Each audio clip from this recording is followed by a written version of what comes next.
right, we are live. We are live right now. We are live. We are live. So what's up, everybody? Welcome to another episode of the Kava podcast. You guys already know I'm Will. I'm the host of this podcast. I'm excited today. We have a special guest today. We have a very special guest today. One of our Samoan sisters all the way from Seattle, Washington. I know I'm from the Bay. I know we heard kind of like butt heads a little bit, but we made this work. We gotta make it work today, just for the sake of the podcast. just joking. But she's the founder of the We Are Warriors project, and like I said, if you're watching this for the first time, if you're tuning in for the first time, please show some love, support. Please like and subscribe to my channel for more episodes. I'll be posting every single week. For everybody out there that's been consuming when watching, shout out to all of you guys keeping watching and supporting my content. Thank you very much for all the love and support. But I'm very excited for this special podcast today. But like I said, I'll let her introduce herself real quick. So go ahead. All right. Hi, everyone. My name is Tasha. I'm Samoan and I'm 23. I'm from Seattle, Washington, but I live in Fed. Trace up. All right. For sure. All right. So let's get this started. So Tasha, so how did you grow up? I grew up honestly in a very strict family. Like polys themselves are already strict, like especially our parents. Like we have to abide by all like the old generational rules that they have growing up in Samoa. Mm-hmm. But then also LDS, so you add that to the mix, and yeah, that's tough, right? The LDS and Polynesian, that's so tough. We grew up like being like very strict. My mom and my grandma, they kind of raised us in the church, so like we were held to a very high standard that we like had to follow by. Mm-hmm. Oh, I don't know. Life was kind of like, do this and that. Like you're not allowed to do this anywhere. You can't go do this and that. So so I know that's one of the things I always hear a lot from Polynesian girls, like like all these expectations and pressure you guys feel. For you, like when did those like what age like did you start really feeling that pressure? I honestly started really feeling it probably like when I was like fifth going to sixth grade. Yeah. Just like I was getting older, and that was also like around the time where like we lost our grandma. And so like after we lost her, like my mom kind of like really started breaking down on this and like making sure that we were like, trying to make our grandma proud by following in the church rules and doing this and that. So I would say like probably around that time is when I really started feeling the like cultural pressures from my family. Yeah. So when you felt those pressures, like how did you like react and like how did you deal with it? I'm not gonna lie, I'm like a really big mama's girl. Yeah. I'm like a really big mama's girl. So like even though I felt the pressure of it, like I know that it wasn't as bad as my older sisters and like how they felt it, but for me, it was more easier for me to try to, abide by the rules just because I didn't want to like be a disappointment to my mom and I didn't want to down. So like I kind of just coped with it just by like doing everything that she asked of. But then like I also like started realizing that I wasn't like happy. Like it wasn't like something that I wanted to like willingly do. Like I felt like I was forcefully doing it. And I just felt like I was at that point like forced to be like going to church every Sunday. And, like, I don't know. I don't have a problem with it. Like it's just, there's a difference of forcing me to go and like me willingly wanting to go. So it was just coping with it was I kind of just threw myself into school, honestly. I started just focusing on like getting the grades, and I was like staying after school to like do extra credit just because that was my coping mechanism at the time. Yeah. I want to ask you, because you said that you weren't happy. It's funny, I had a podcast the other day, and she talked about a similar thing, and and she said that I want to ask you if this is similar to your experience, like because in Polynesian families we don't talk about feelings, right? We don't talk about feelings and emotions, and and I remember she shared that like she was unhappy, but she didn't know that she was unhappy because she said that in our growing up, like there's in her family that they never talk about emotions. So like the only thing that we know is just be grateful, be appreciative of what your parents are giving you, and that's it. No matter and I want to ask you, like when you felt unhappy, did you know that feeling? Okay, I am unhappy, or you just felt like, okay, well, this is a weird feeling, like like I'm just interested to kind of break this down a little bit, but I want to ask you that. Did you know you were unhappy, or you just felt like for some reason I have this feeling that I'm not comfortable with these things and with these expectations and what's going on growing up in your home? Yeah, no, I definitely didn't really like know that like it was like me being unhappy, like I mean, of course, like in school, like they teach you what feelings are, like Yeah. ever since you're in like kindergarten, they're like, what are you feeling today? Like blue, do you feel sad? Like, Yeah. yellow, do you feel happy? But I definitely didn't know that I was unhappy. It was kind of like I kind of realized that I just wasn't myself because Yeah. it was just I was just feeling weird. And then I also like was going through a phase where like I kind of just felt like alone. But then like I started acting out is what really got to me was um I would like rebel against my mom on Sundays, especially on Sundays. Like, if she wanted me to wear my hair a certain way, I was like, no, like, I don't want to do that. And then Yeah. it was, she wanted me to wear a certain bulikasi, and it was just like, no, I don't want to wear that. Yeah. And like, it was just me doing like little things that I know I knew I wouldn't normally do. Yeah. I don't know. That's kind of like how I was like, I didn't really understand why I was acting the way I was acting, and at the same time I was like young. So I didn't get it Yeah. until I got older. Yeah. And did you ever like uh as far as expectations and pressure, what kind of things or what kind of things or that your mom did or said to you that you felt like that's very for a young girl, that can be a lot of pressure on her. I'm just gonna try to give everybody, the audience, like some context of what those pressures are, or what are the things they say or the things they do, directly or indirectly, that makes a Samoan girl growing in a strict Polynesian household feel like Yeah. that they're like.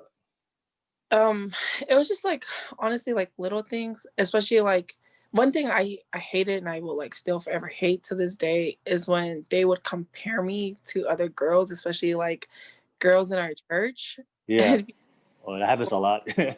yeah, and like, I just be like, okay, well then why don't you go adopt them? Like, I don't know, like if I'm not like I don't know, and it's just like being compared to like other people, and like especially like like you're getting compared to people like in the church, the girls in the church and how they are, and then like you're getting compared to like family members, and like at that point I just started feeling like I wasn't good enough, Yeah. and so like I just started feeling like my mom would be like, what kind of like young woman like acts this way, look at this girl's daughter. She's so good in the church. She's so active. Like she doesn't talk back to her mom.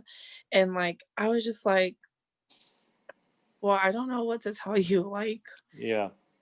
Like little comments that they make, it just makes you feel like what you're doing isn't good enough for them. And then I Hmm. guess it goes from at least that's how it was for me. Like I'm like I can't speak on like everyone else and like Yeah. Yeah. other like women and what they went through in their household.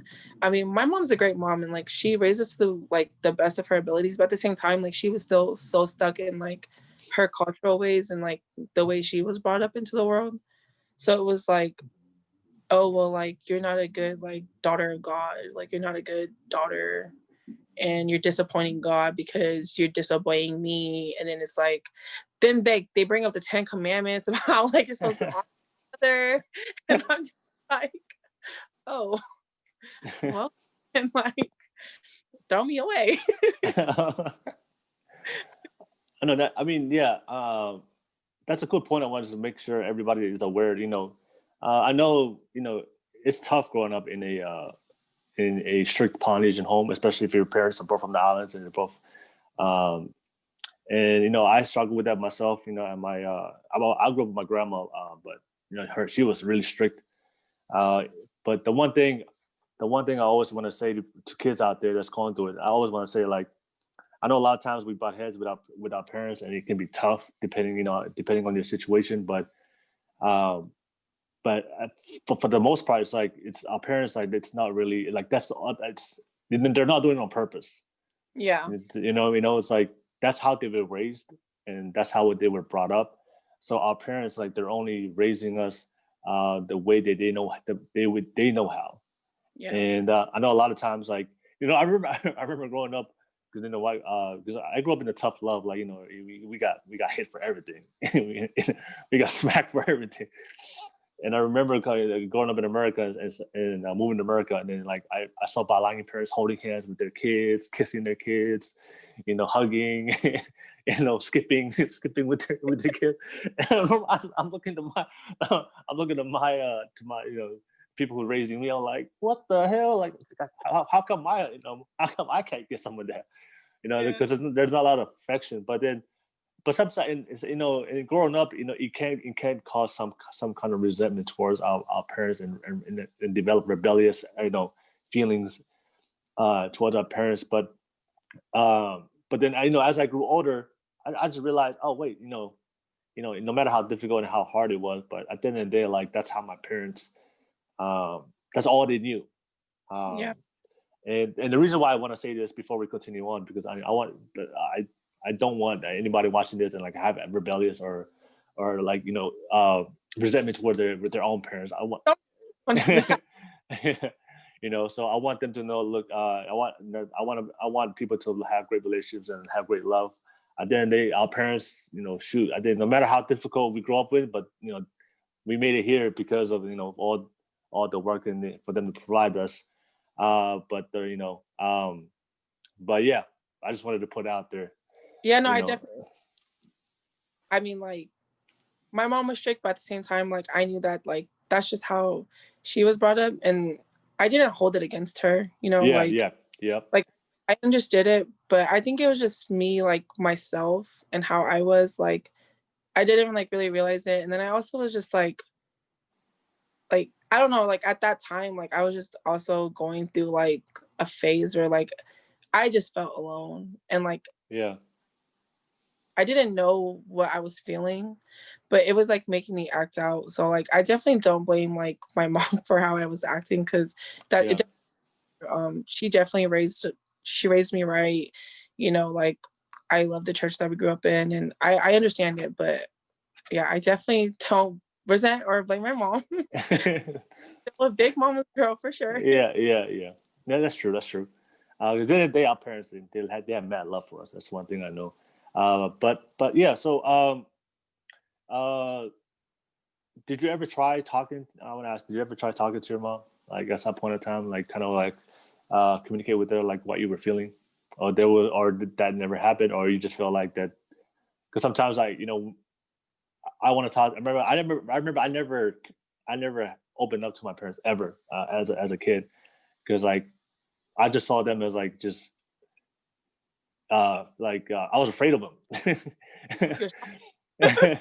Because our parents are, they I feel like they rule with fear, not with love and affection. So, like, I was just always afraid to, like, approach them. Like, they were unapproachable, and so, but I'm interested in you. Would there ever point in time, like, you would go into your struggle, feeling alone, and did you ever want to voice and tell her what you were going through and what you were feeling?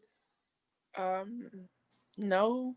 Yeah. Like, never. I never really, like, opened up to her about it. Did it ever come across your mind to try it, but you just couldn't do it? No, just because I kind of, like, already knew where the conversation was going. Just because, like, that, like, in our culture, like, we don't talk about feelings and stuff like that. And so, like, I don't know. I definitely something that I really didn't, like, made me not want to talk to them is just like, you know, I remember there's like this one time like I was like getting in trouble and I was trying to like tell her like, like no, like it's just because of this, like, trying to explain myself.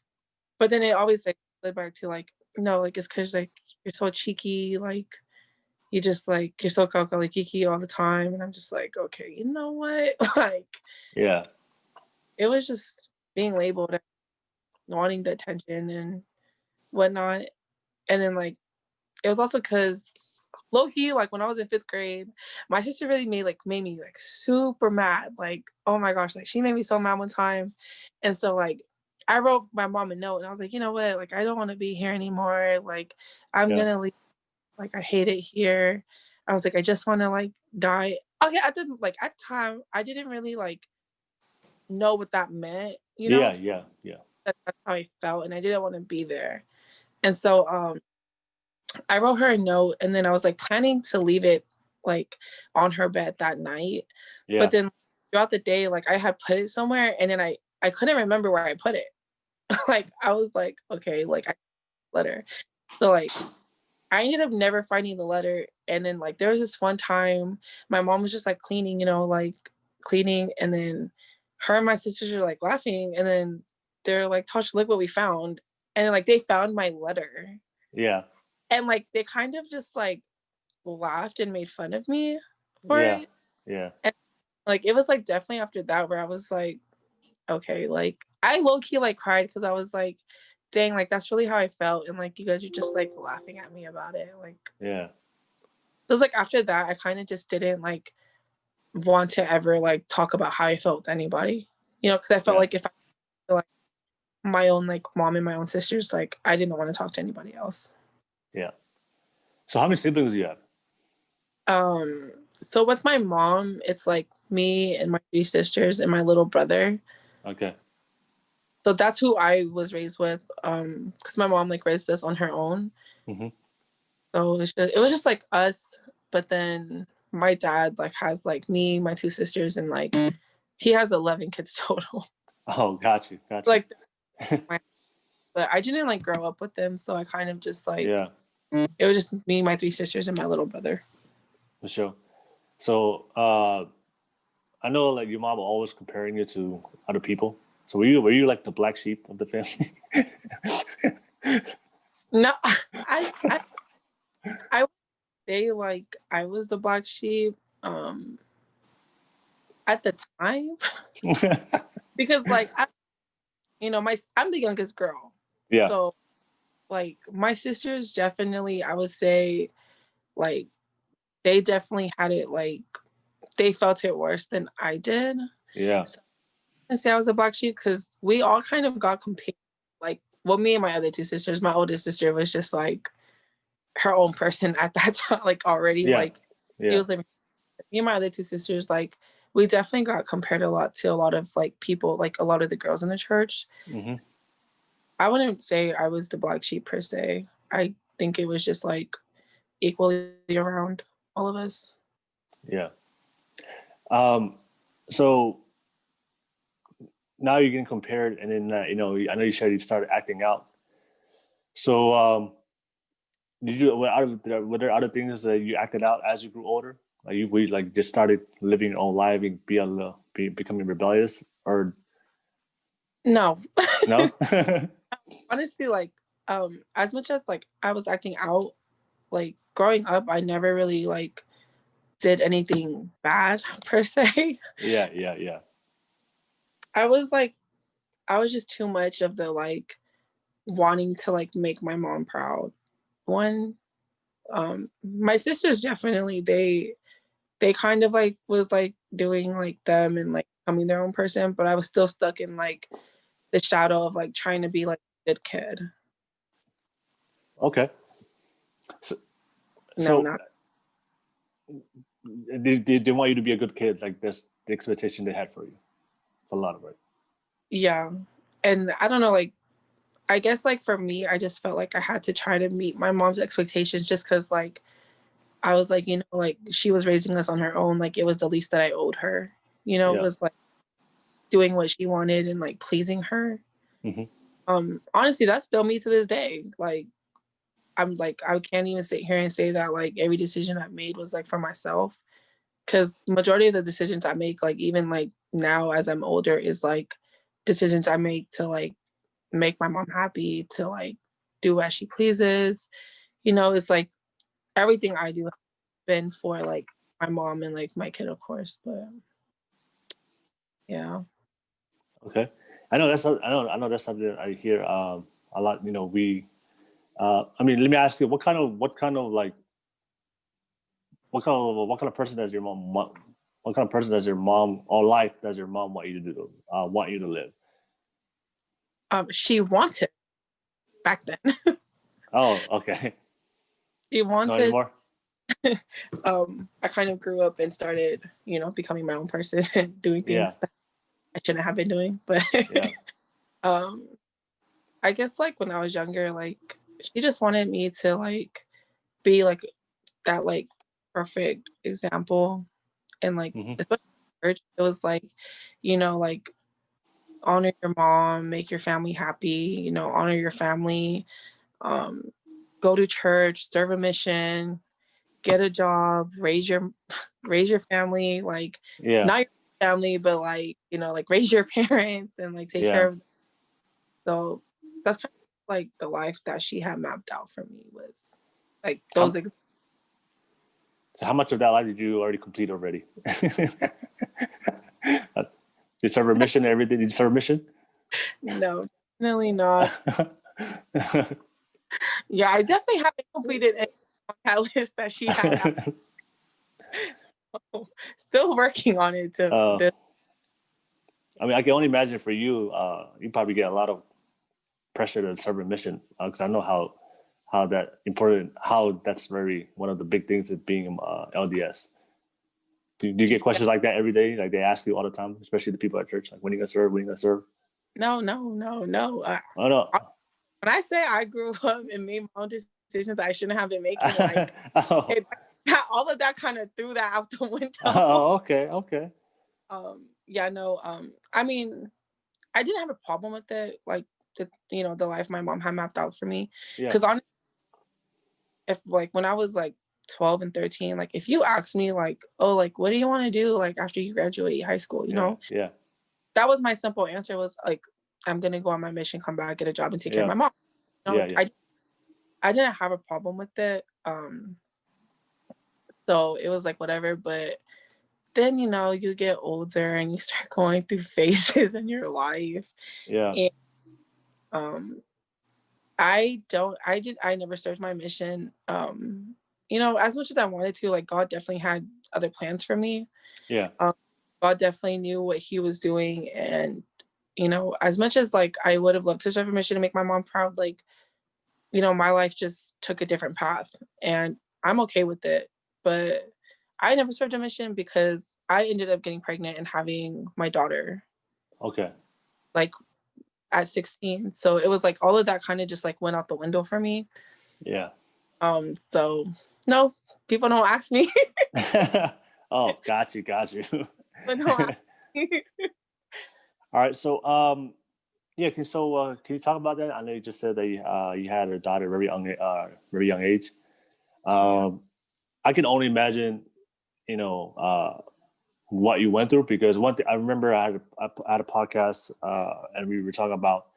I remember I asked I don't I was Lanu. It was Lanu. Right? We had a podcast. I had a podcast with her, and I asked her, but like, what's the hardest thing of being a Polynesian woman? And I remember she said the hardest thing of being a Polynesian woman was that you guys get judged and shamed for every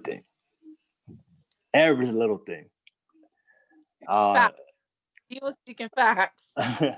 So for you having a child at 16 or at a very young age, I could just like imagine the criticism, the shame, the people, you probably your family and the people in the church, had thought of you because like you totally went against everything that they expected you to live, right? So and I know there's a lot of young mothers out there too watching, probably gonna be watching this. So I just want to get your experience, like okay, how that journey went. How when you found out, okay, you found out you got pregnant, and then you trying to navigate that and trying to let your family know? So if you don't mind, if you want to talk about that. So I had gotten pregnant when I was 15. Okay. I was a sophomore in high school. Yeah. Honestly, I kind of knew like from the beginning that I was like, yeah, like I don't know. I didn't know for sure. I never tested.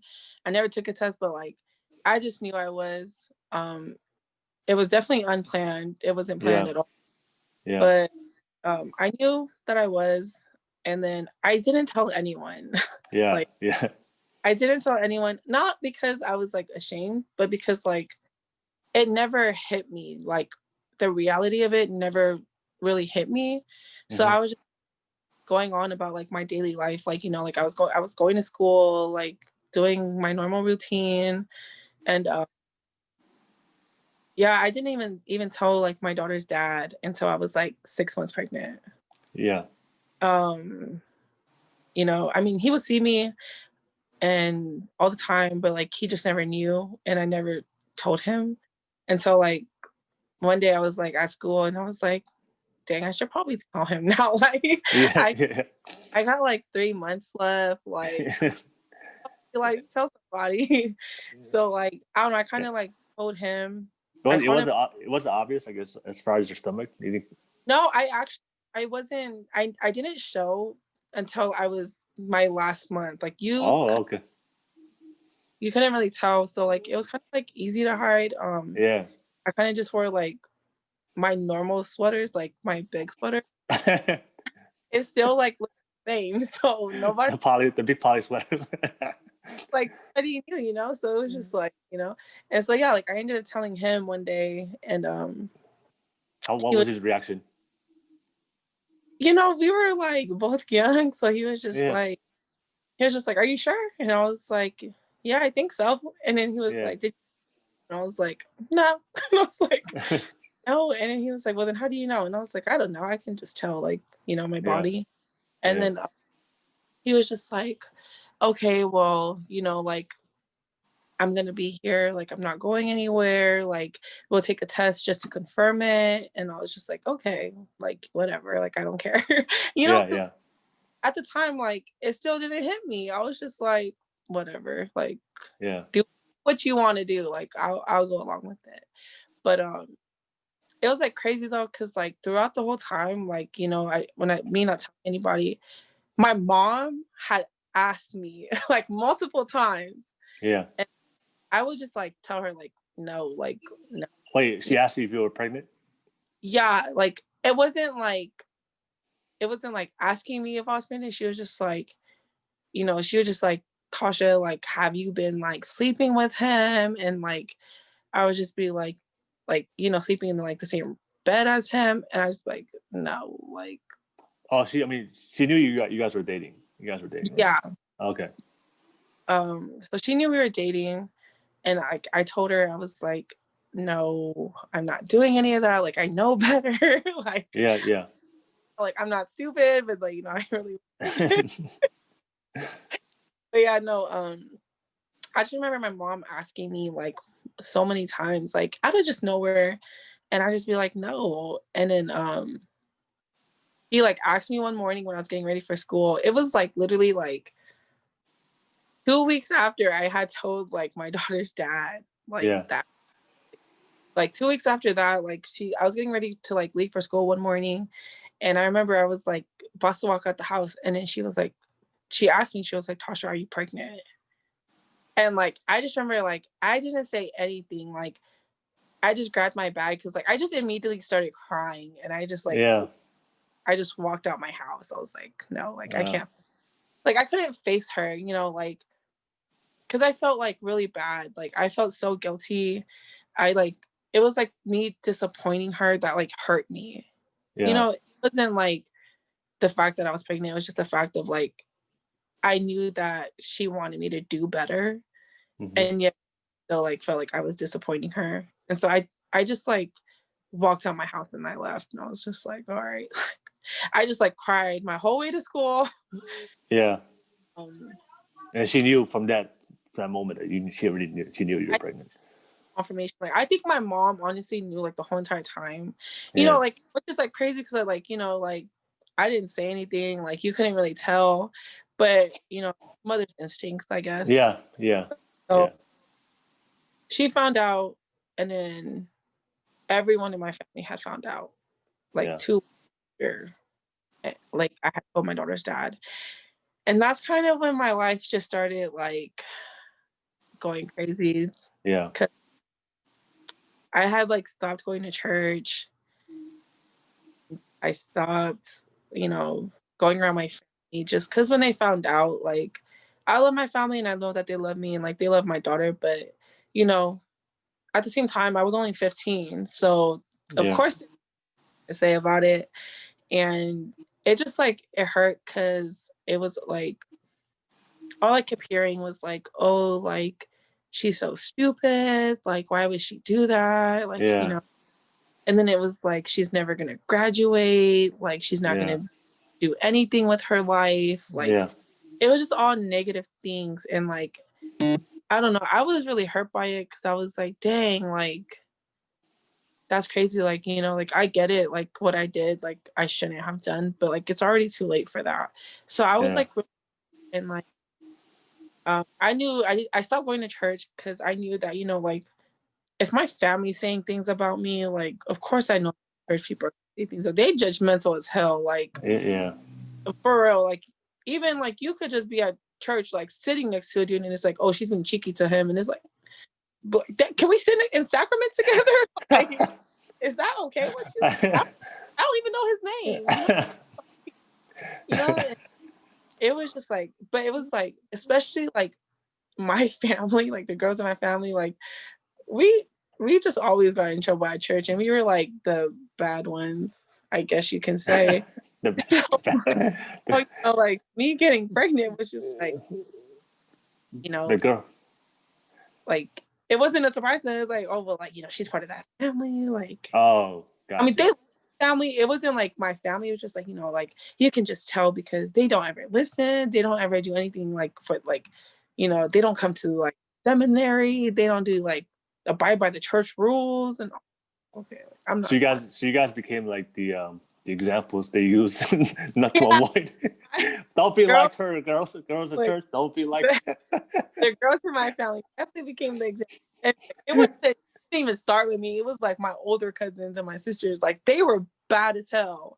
So like they assumed I would be bad as hell, and I Yeah. was, but I'm not them. But then you know, I turned around and ended up like, yeah, becoming an example myself. So it was like, but no, I don't know, like I go to church. I like heard, you know, like the rumors got back to me about like what everyone was saying, and like I was just like, dang, like it hurt mostly because like, you know, like the church people, it was like whatever, like boy, like yo, go check your kids before you try to check me, you know, like Yeah. I like with the church people, it didn't really like hurt me as much because I was like, you know, you guys don't even know what your own kids do in the dark, like so Yeah. Yeah. don't come for me for my situation being brought to light. Yeah. But or coming from my family, honestly, like just hearing all the things that they said, um, you know, like I like I knew it was coming, but like I guess I still wasn't prepared to really hear it. I Yeah. actually I stopped going around my family. Yeah. Um, I didn't want anything to like do with them, and like in my head, I was like, you know, like man, like if they're gonna say all this, like I don't want them in my life, like I don't want them around my kid, you know. Me and my sister had actually stopped talking when she found out I was pregnant. Like Why? she hated me. Oh. She definitely hated me. We definitely didn't talk literally for 2 years. Why she hate you? Um, I think that for my sister, it was more like not because I was pregnant, but Yeah. because Say that again. I'm sorry. Say that again. I think it's like because I didn't tell her that I was Oh, pregnant. gotcha. Gotcha. Which I understand, but like I don't know. Like I tried to like tell her when we did start talking. It was like you have to understand. Like I was 15. Like Yeah. you know, like I didn't like I didn't even call her own mom. Like she figured it out on her own. You know, like And so like she was like really mad at me.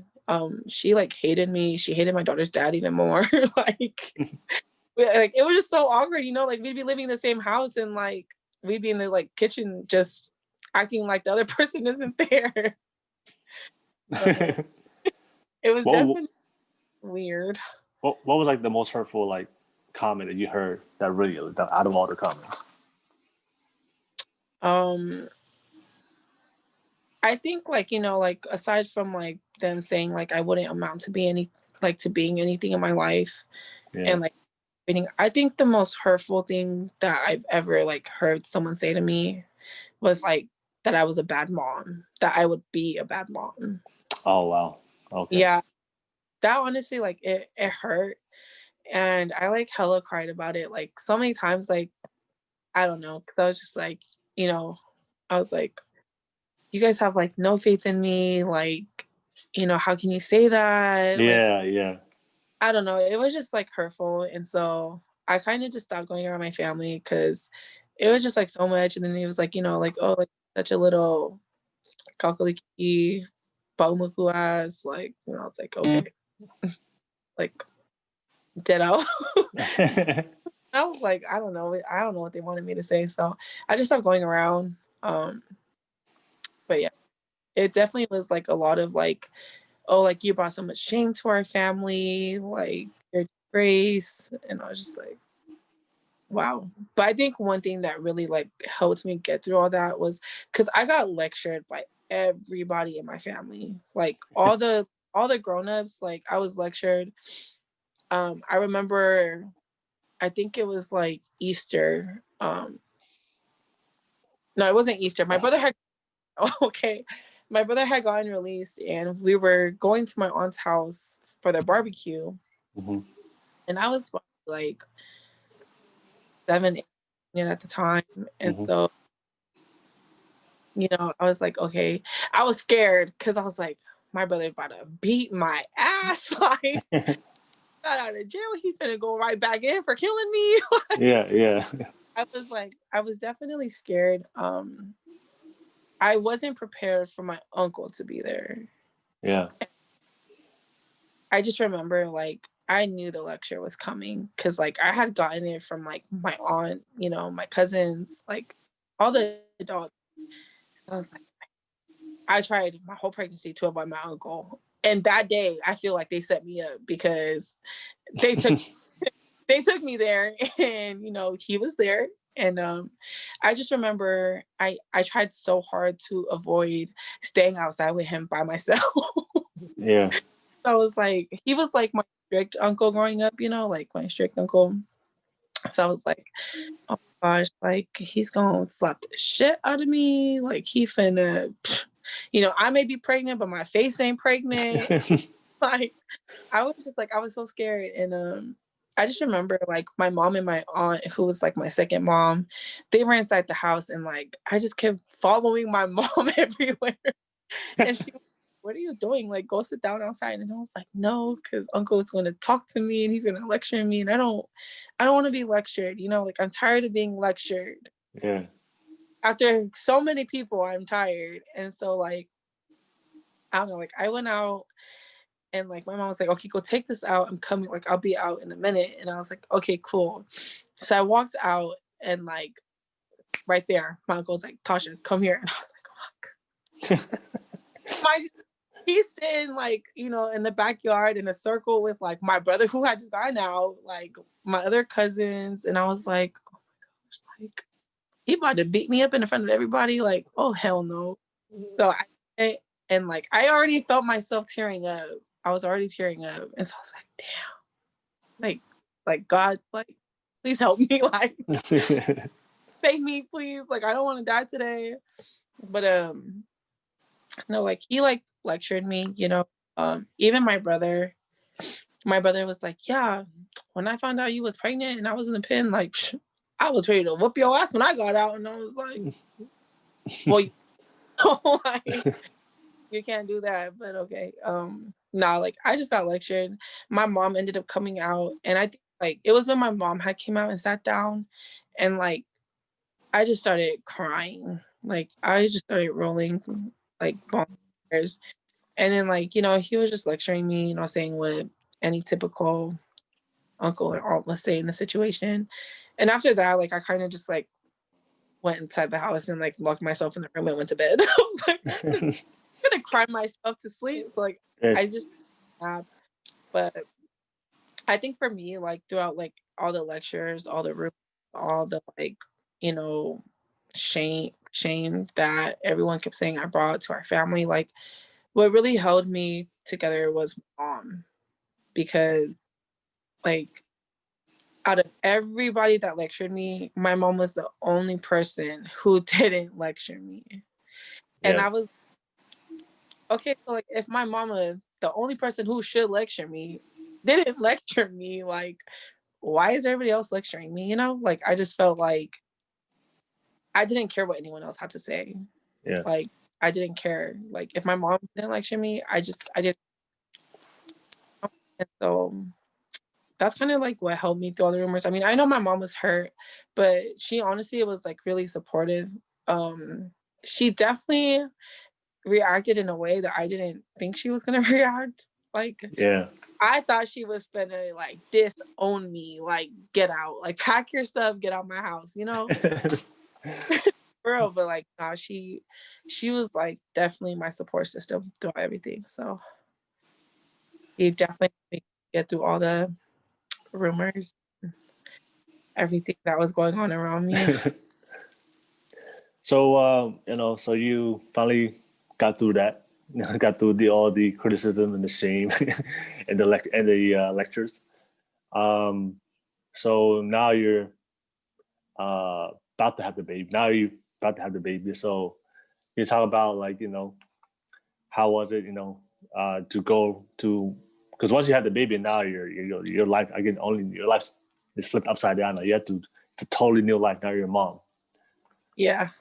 So yeah, so how was it? How was that when you finally had your daughter and trying to be a mom at 16 or 16 or when you had the Yes. baby?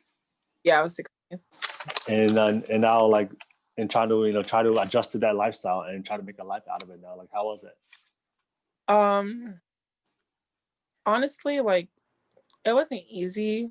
Mm-hmm. Uh, it was definitely hard, especially like trying to like balance being a mom and like I was still in school and then like, you know, because I had her 2 weeks before my junior year started. And then Yeah, weeks after year started, I had started working because, you yeah, know, well, like it's my kid. Like I gotta yeah. like, Support, yeah, you know? So like it was definitely hard trying to balance all three. But I personally like I had a great support system. I had my mom who helped out a lot. I probably would not have made it as far as I have without her. mm-hmm.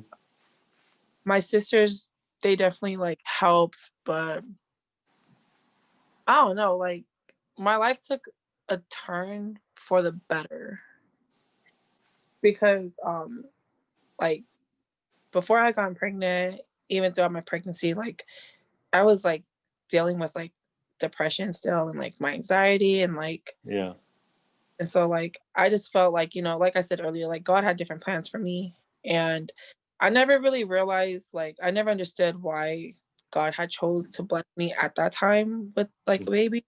yeah, But as I got older and as I was going through everything I was going through, like I definitely realized like he knew that I needed her to keep me, you know, like he knew that yeah, I needed her to save me from myself. So yeah, like, you know, as much as I like yeah, like I gave birth to my daughter, but like she was the one that gave me life. Like she gave me a purpose. And so mm-hmm. um like balancing everything was hard.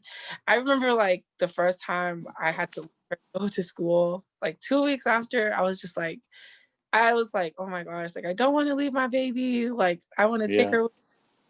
But it was hard being away from her for the first day. Like I was like calling my mom like every 5 minutes. And I was like, is she okay? Like, is she crying? Did she yeah. eat? And my mom was like, if you don't stop calling me, acting like I haven't taken care of all you kids by myself. And I was like, okay, calm down. Like, you know, like she like, you know, I've done this a million times. And I was like, okay. I was just sure. Yeah. I had my moments, you know, but at the end, like I got through it. It was like hard though, cause like I still wasn't talking to my other sister. Yeah. I still wasn't talking to her, and then there are still like things being said, and it was like almost like every day I was being told like by like different people like, oh, like you're not a good mom, you're not gonna make it, like your daughter deserves better, and like like I like you get to a point where you just start believing it. Yeah. And I got to a point where I started believing it, and I was like, well, like damn, like I didn't know what to do. But you know, I like would come home from like school or from work, and like my daughter would be like so happy to like see me. Like she'd be like laughing and smiling, like clapping her hands. And like that just like kept me grounded throughout like being a parent, especially like being a young parent. Um, I kind of just threw myself into school because I was like, you know what, like I wanted to prove everyone wrong. I was like, nah, like y'all said I wasn't gonna graduate, y'all said I wasn't gonna be shit. Like, nah, I must prove y'all wrong. Like I'm about to do all this and more. So that's exactly what I did after like giving birth. Like I I was still doing school. I was still working to support and provide for my kid. Like everything now like revolved around her. So Was it tough to be at school now? You're like everybody knew you had a baby. uh, I definitely went back to school and like because like there was only one person who knew I was pregnant. It was my principal that we had known since my sister was in sixth grade. Okay. I used to work at the middle school that we all went to. My sister was a sixth grader when she met her, and then my eighth grade year, she had went to be the principal at the high school that we went to. So like we knew her for like a long time. Like my Yeah. family to her. We were close to her. So she was the only person who knew I was pregnant because like they tried to Becca bill me. Like I don't know if you know what a Becca bill is, but it's like like when you miss too much school and they try to take you to court for it. Oh. Yeah, so like, I had missed too much school my sophomore year, like when I was pregnant, just because like I was like always at home sleeping. Like I always woke up late and I just never went. So like she actually pulled me to her office because I had to like write down like why I was missing so much school. Of course, I didn't put it in there why, but like I was like I was sick, I was sleeping, Yeah. like. Yeah. And so like she pulled me into her office to do that, and then like she was like she just started asking. She was like, like what's going on with you and your sister? Because like we went to school together, and like everyone kind of knew like we weren't talking anymore, and everyone kind of knew like hated me. And so Yeah. like, what's going on? Why are you missing so much school? What's going on with you and your sister? And I was like, do you really want to know? Like, do you really want to know? Because you're gonna be disappointed.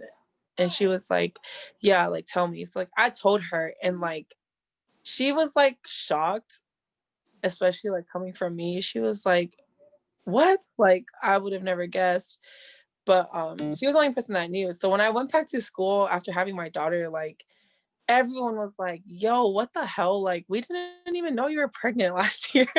It's like everyone was just like, like they were shocked, especially like because it was just me out of all people. Because I was really like that like little innocent one if like you knew me like before then, but everyone was shocked. My teachers had no like they found out. Our other principal, like this dude that we were close to, he was upset with me, like because we were like really close to him too. Like my family's so close to him. Um, he's LDS actually, like he's part of the bishopric.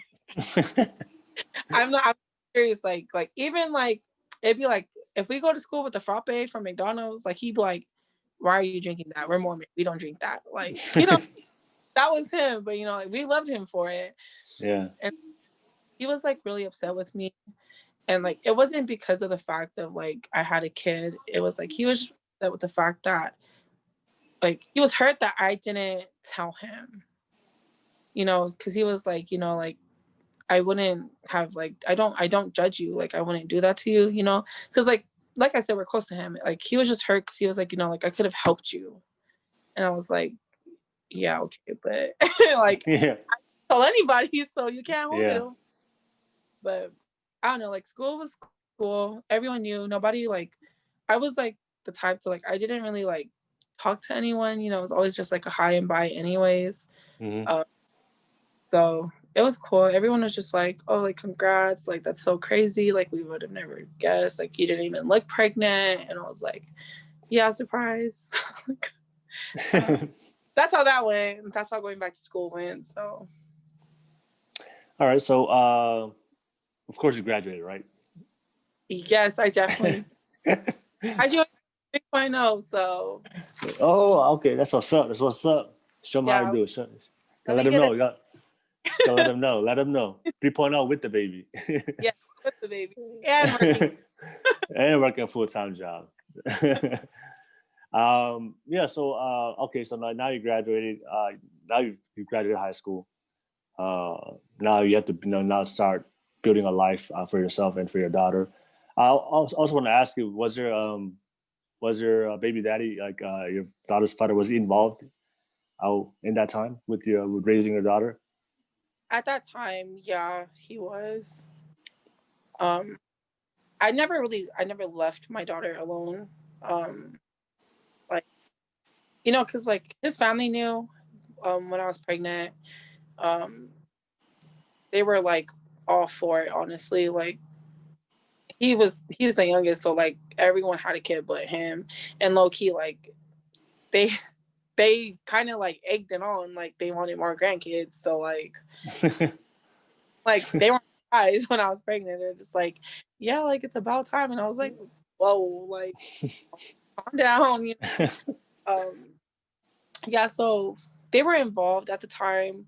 I would take my daughter to them and like, you know, I would stay the night with her there and, you know, like just being like that good parent and trying to like make things work.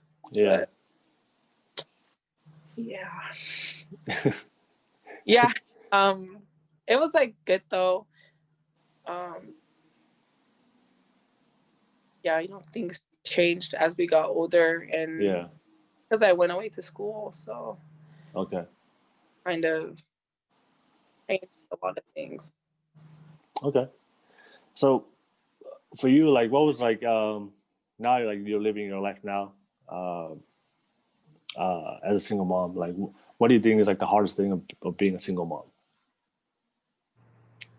Right now, Yeah, I mean, from all you've gone through, so far.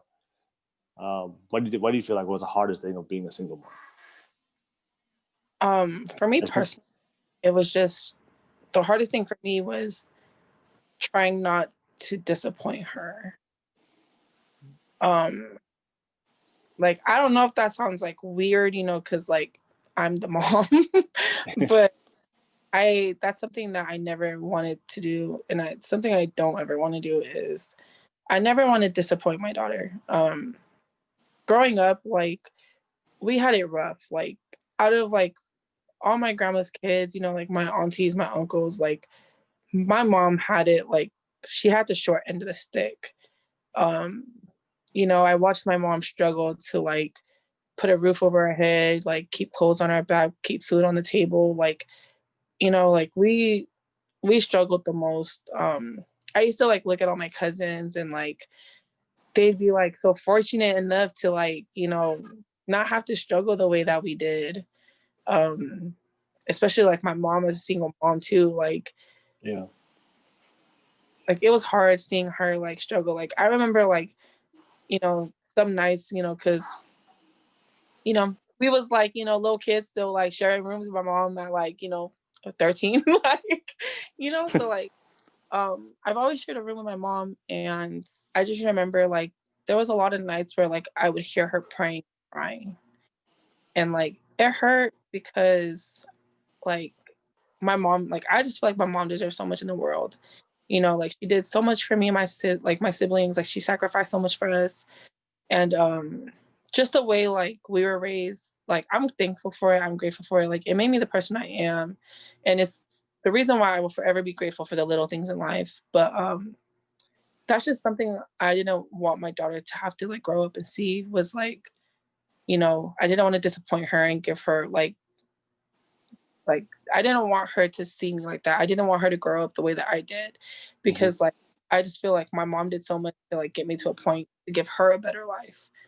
So it was like one thing I never want to do is disappoint my daughter by like failing her. I don't want to fail her in life. You Okay. know?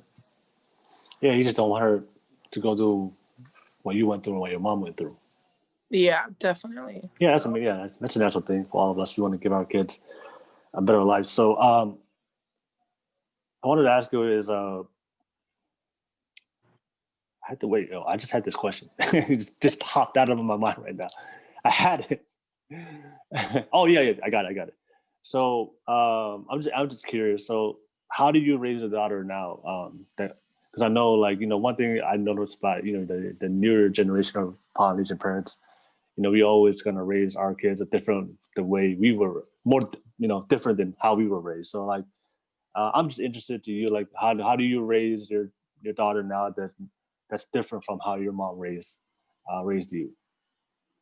um, I definitely talk to my daughter. Um, One thing I never want my daughter to ever feel is alone. I never Yeah, want her to feel like she has to go through anything alone. I never want her to feel like she can't talk to me. Like, I want to be her safe place, you know? yeah, So that's just something I felt like I didn't have growing up, especially with my mom. And so I raised my daughter to know that, like, I teach her about self-worth and like self-love, and I just teach her that it's okay to like not be okay. Like, it's okay to talk about your feelings. hmm, I make sure that she knows she can be vocal and she won't get in trouble for it. yeah, And that's probably like the biggest thing about it. But I also like set boundaries for her, because like I said, like I grew up in a strict family. hmm, But then my baby daddy, he didn't like yeah. he grew up like doing whatever he wanted, going wherever he wanted, no questions asked. Like, Well, that's just how Polynesian men are. Like we they don't care about we do. y'all get treated like, but like no, like his parents, like they didn't care what he did. Like, he could be gone for like 2 days and they wouldn't care. And Yeah, so he had a lot of leeway growing up. And so I remember when I was pregnant and we had this talk, because he was like, how do you want to raise our daughter? And I was like, I don't want to raise her how I was raised, because my family was too strict, but I definitely don't want to raise her how you was raised, because yeah, you did whatever the hell you wanted in your life. yeah, So I just want to have that balance with her. And that's kind of what I do now is like, I let my daughter, I teach her, to do better, be better. And I teach her about the things that I didn't get to have when I grew up. And, she has her freedom, but she also like knows her boundaries.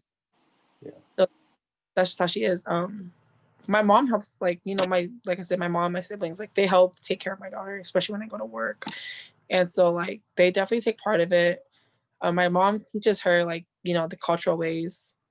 Like she knows how to do vows, and that's like the first thing she learned how to do. yeah. So that's the first thing we all learn how to do. Yeah. So, she knows how to do vows. Like she knows about, being respectful and like all that. So that's kind of just where we're at right now. Yeah, I know that's one of the biggest things I hear from a lot of Polynesians is that we struggle with is like being able to be vocal, express ourselves.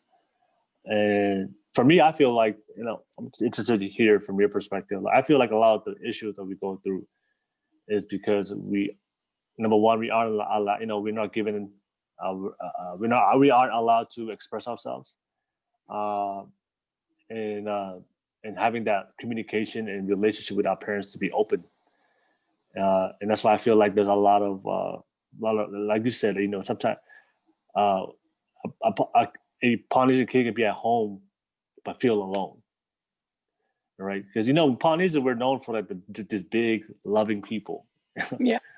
big loving, we're very generous. We are very very helpful. That's what we're known from other cultures. But it's always funny to me that we're known as that, but there's a lot of kids like are alone, Yeah. feel alone. And I always think about, well, the reason why is because like we don't have that relationship with our parents, and we don't feel like we're heard, and that's why I feel like that a lot of us tend to make decisions that end up like make our life a little bit harder. Even though I believe everything happens for a reason, even your Yeah. pregnancy, even though it did make your life a little bit harder, but God knows what God gives us the life. I believe God gives us the life we need, not the life we want. I agree 100%. Yeah. So, but I've seen that happen so many times. So I feel like it's just the way when kids rebel, Polynesian kids rebel, or tend to make decisions that make their life harder. It's just a natural reaction to how we feel inside and growing up with our families. So for you, like do you see that not only for yourself, but do you see that a lot with not only with your other some Polynesian friends, like growing up and then like not having communication or feel like that you can express yourself? Has there been times that you wanted to say something or express yourself, but then like you got shut down immediately?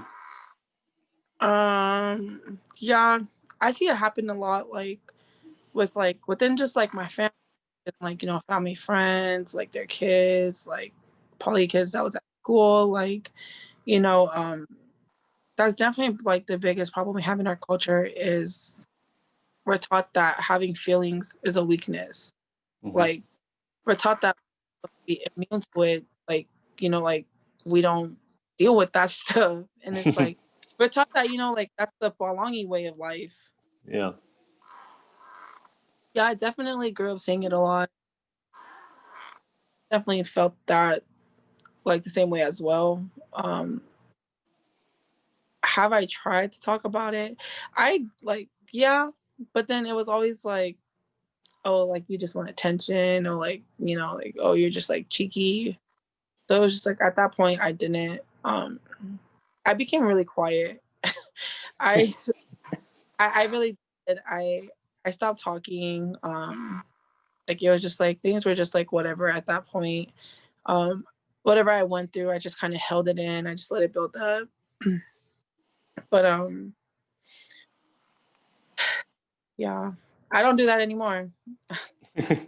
That's one thing I don't do is hold it in just because I know that that's really unhealthy. And I just wish that kids like knew that, you know, no matter what, people say, it's okay to not be okay. Like it's okay to talk about your feelings. Like we're not what our like, the old generation teaches us. Like we're not immune to these things. We're not immune to feelings. Like we all deal with it. We're all human. Like God didn't be like, oh well, like you're Polynesian, like you don't get to deal with feelings, like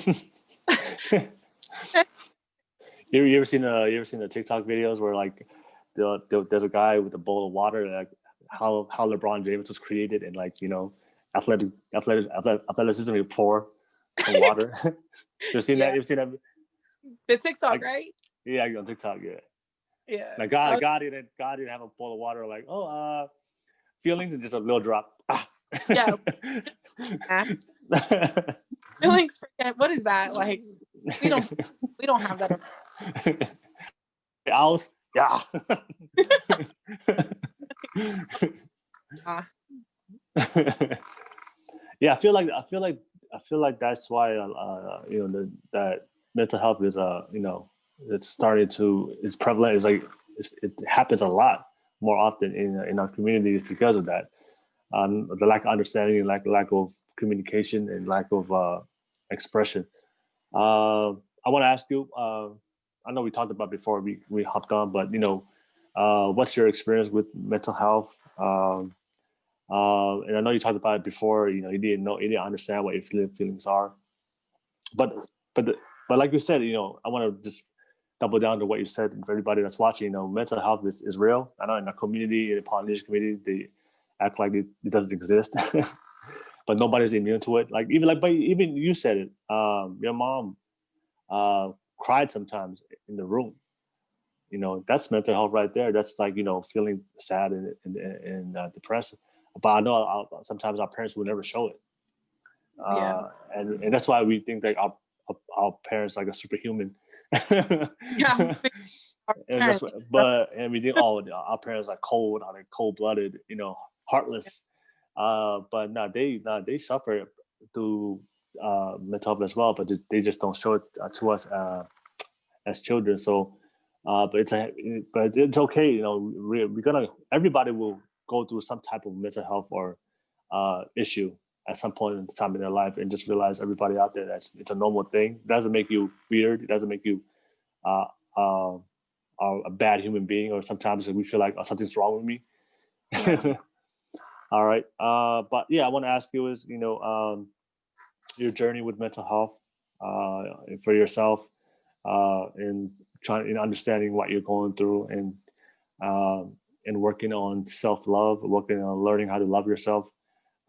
I feel like every single mom has to do that, because like, you have to love yourself a lot more as a single mom, because you're doing everything on your own. It's different. I feel like it's different when you have a partner, when you're in a relationship, we can rely on one another. But I feel like single moms are one of the toughest human, people on the planet. There's like Navy SEALs, is all these tough. You guys are up there with the Navy SEALs, like as far as like mentally, because like I'm just trying to be, put myself in your shoes. I'm just like, damn, that's tough. Have a baby at a young age and be a single mom and do everything on your own. That raise a child that even on your own. But I want to ask you, your journey with mental health, and your experience with it, and how you learn to overcome it for yourself, and what you see within not only your life, but also like your friends, the people in your life as well, and especially in the Polynesian community.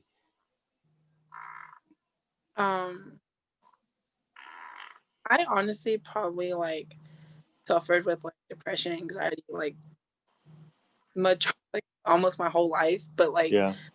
I didn't, when I was younger, I didn't know it. I actually didn't even know what, like, I never heard of depression. Like I had never heard of it. I've never heard of anxiety. Like I never heard of those things until I got to like high school. Which is like, I guess it's kind of weird, like living in, like in America, but Yeah. but like living in a Polynesian family, like you're like, what the hell is that? Like, what is that drink? Like, Yeah. like I didn't get it. I didn't understand it. I actually, like I said, like I used to feel like really alone, and I never understood why, because I'd be like I could be in a room full of people, yet I would still feel so alone. Like I would feel like I'm just like in my head, like I'm around all these people, like I'm around my family, but in my head I'm like tucked away, like in a dark corner, just crying, and Yeah. I never did it, and I didn't get it. I actually had gotten to a point where like I just couldn't feel anything. Like I just felt so numb. Because you have your, trying to live up to your parents' standards, then like you have like cultural expectations and then school expectations. Like it was just church. And in church. It was just a lot of expectations that I felt I had to like achieve. And I just felt like I was failing. I felt like I was failing in life, and I felt like I was worthless, Yeah. And I should remember like I was like probably in, I think it was like my 7th grade year, I want to say. I actually had never told anyone this, because like this is probably like, where like my depression got worse. I grew up in a big family. My grandma has like over 200 grandkids, like, including her great grandkids, her great great grandkids, her great great great grandkids. Like she got my God. Damn. Yeah. Like you guys went to work. My family be like popping out a baby here, like no wonder the church was like, oh, you're from that family? yeah, I was like, dang, you said two. I had to like make sure my Zoom audio was working correctly. I heard, hey, did you say 20 or did you say 200? Yeah, you know, and like, I don't know, it's kind of like it's like my family, my grandma, my mom, and then, you know, my family, they're one of the founding families of one of the Samoan churches here. So like, Oh, like they're trying to grow the church. I, you know, at first we were going to a party, but then like there was like Samoans that my mom and like a couple of the other families were like, you know, like, why don't we start our own Samoan church? Especially because, you know, like the Samoan folks couldn't really understand the English, and like they didn't get it. So like they kind of just broke off and did their thing. You know, but they totally skipped the recruiting phase. Yeah, they recruiting this much. So like I said, like I come from like a really big family, and to like deal with my depression, I didn't understand it. My depression had actually gotten worse because, you know, my family, like, they teach us about God, you know, they teach us about family, everything. Like, you know, my family's always been close to an extent, but like they taught us everything in life that we were supposed to know. But as a kid, like, this is something that not only is it my family, but it's a lot of like almost every Polynesian family, they do this because they don't believe in this as well. Like, this is another thing that they don't believe in, and this is a big reason of why our people also suffer from depression, because like it's such a stressor, it's such a trigger for them. They never taught me about the difference between like good touching and bad touching. And so like you know, like I didn't know what that was, you know, like, so it was like whatever. I was already like going through like feeling alone and whatnot, feeling like unworthy. Like I wasn't good enough when I was younger. And then like I think about like my 7th grade year, I had like I just like was like over it. Like I was like sexually assaulted by a family friend, and I never told anyone, you know, because like it was always like, oh, like they're gonna blame you, you're gonna be in trouble because you was being cheeky to them, like, you know, it's never the girl's fault. It's never the girl's fault, like it's always victim blaming. So after like that happened, I kind of just like I was just like numb, you know. I was so numb to everything. I just stopped caring about everything. And I started like self-harming because like I didn't know what it was. Like I didn't know what it was, but I just remember like I was in my bathroom one day, and like, you know, like we're girls, so like we have to shave. So like we had like razors in the bathroom. And I was just sitting there and I was just staring at it in the bathroom, and I started taking it apart. And I just sat there with the razor, and I was just like, I wonder if this is gonna hurt, you know? So then like it's self-harming, and it was like I was trying to feel something and I couldn't feel anything. And I didn't get it. Like I was just like, why me? Like, why is this happening to me? You know, I actually remember like around my 8th grade year, my family, like we have a lot of get-togethers, and we were getting together at my cousin's house one day for like a family event. But we were like all sitting around the table, and my cousin, I had lifted my sleeves up to eat, and she had seen my arm, and she was like, "What's that on your arm?" And I was just like, "Oh, nothing. Like my friend did that with her." I told her my friend did it with her fingernail, and she gonna believe me. Like, you know, I was like, my friend did it with her fingernail. Like we were just playing around. Like it's nothing. And so like, I don't know. Like I was going through a hard time with like trying to like cope with that. And then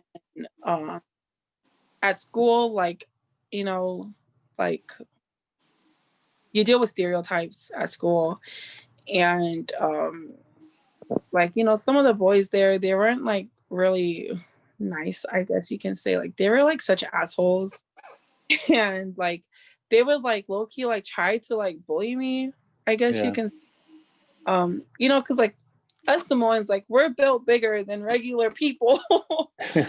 Yep.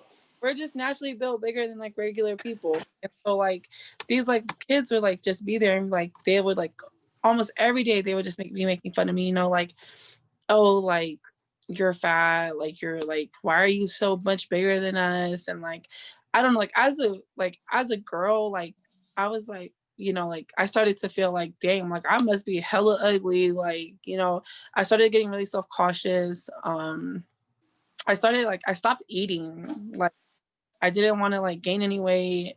And so like that kind of just added onto my depression was like just everything that they were saying, like I was letting it get to me. And so like I just remember like I was just like I just started self-harming even more. And nobody in my family like ever noticed it. Um they never talked to me about it. You know, like they would see the scars, but they never asked. And so it just kind of got worse.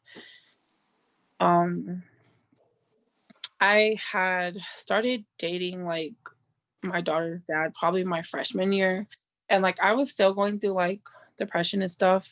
Um he didn't really know, but until like later on, but I was. And I thought like it was gonna get better, but it didn't really get better because then it made me want to distance myself from him.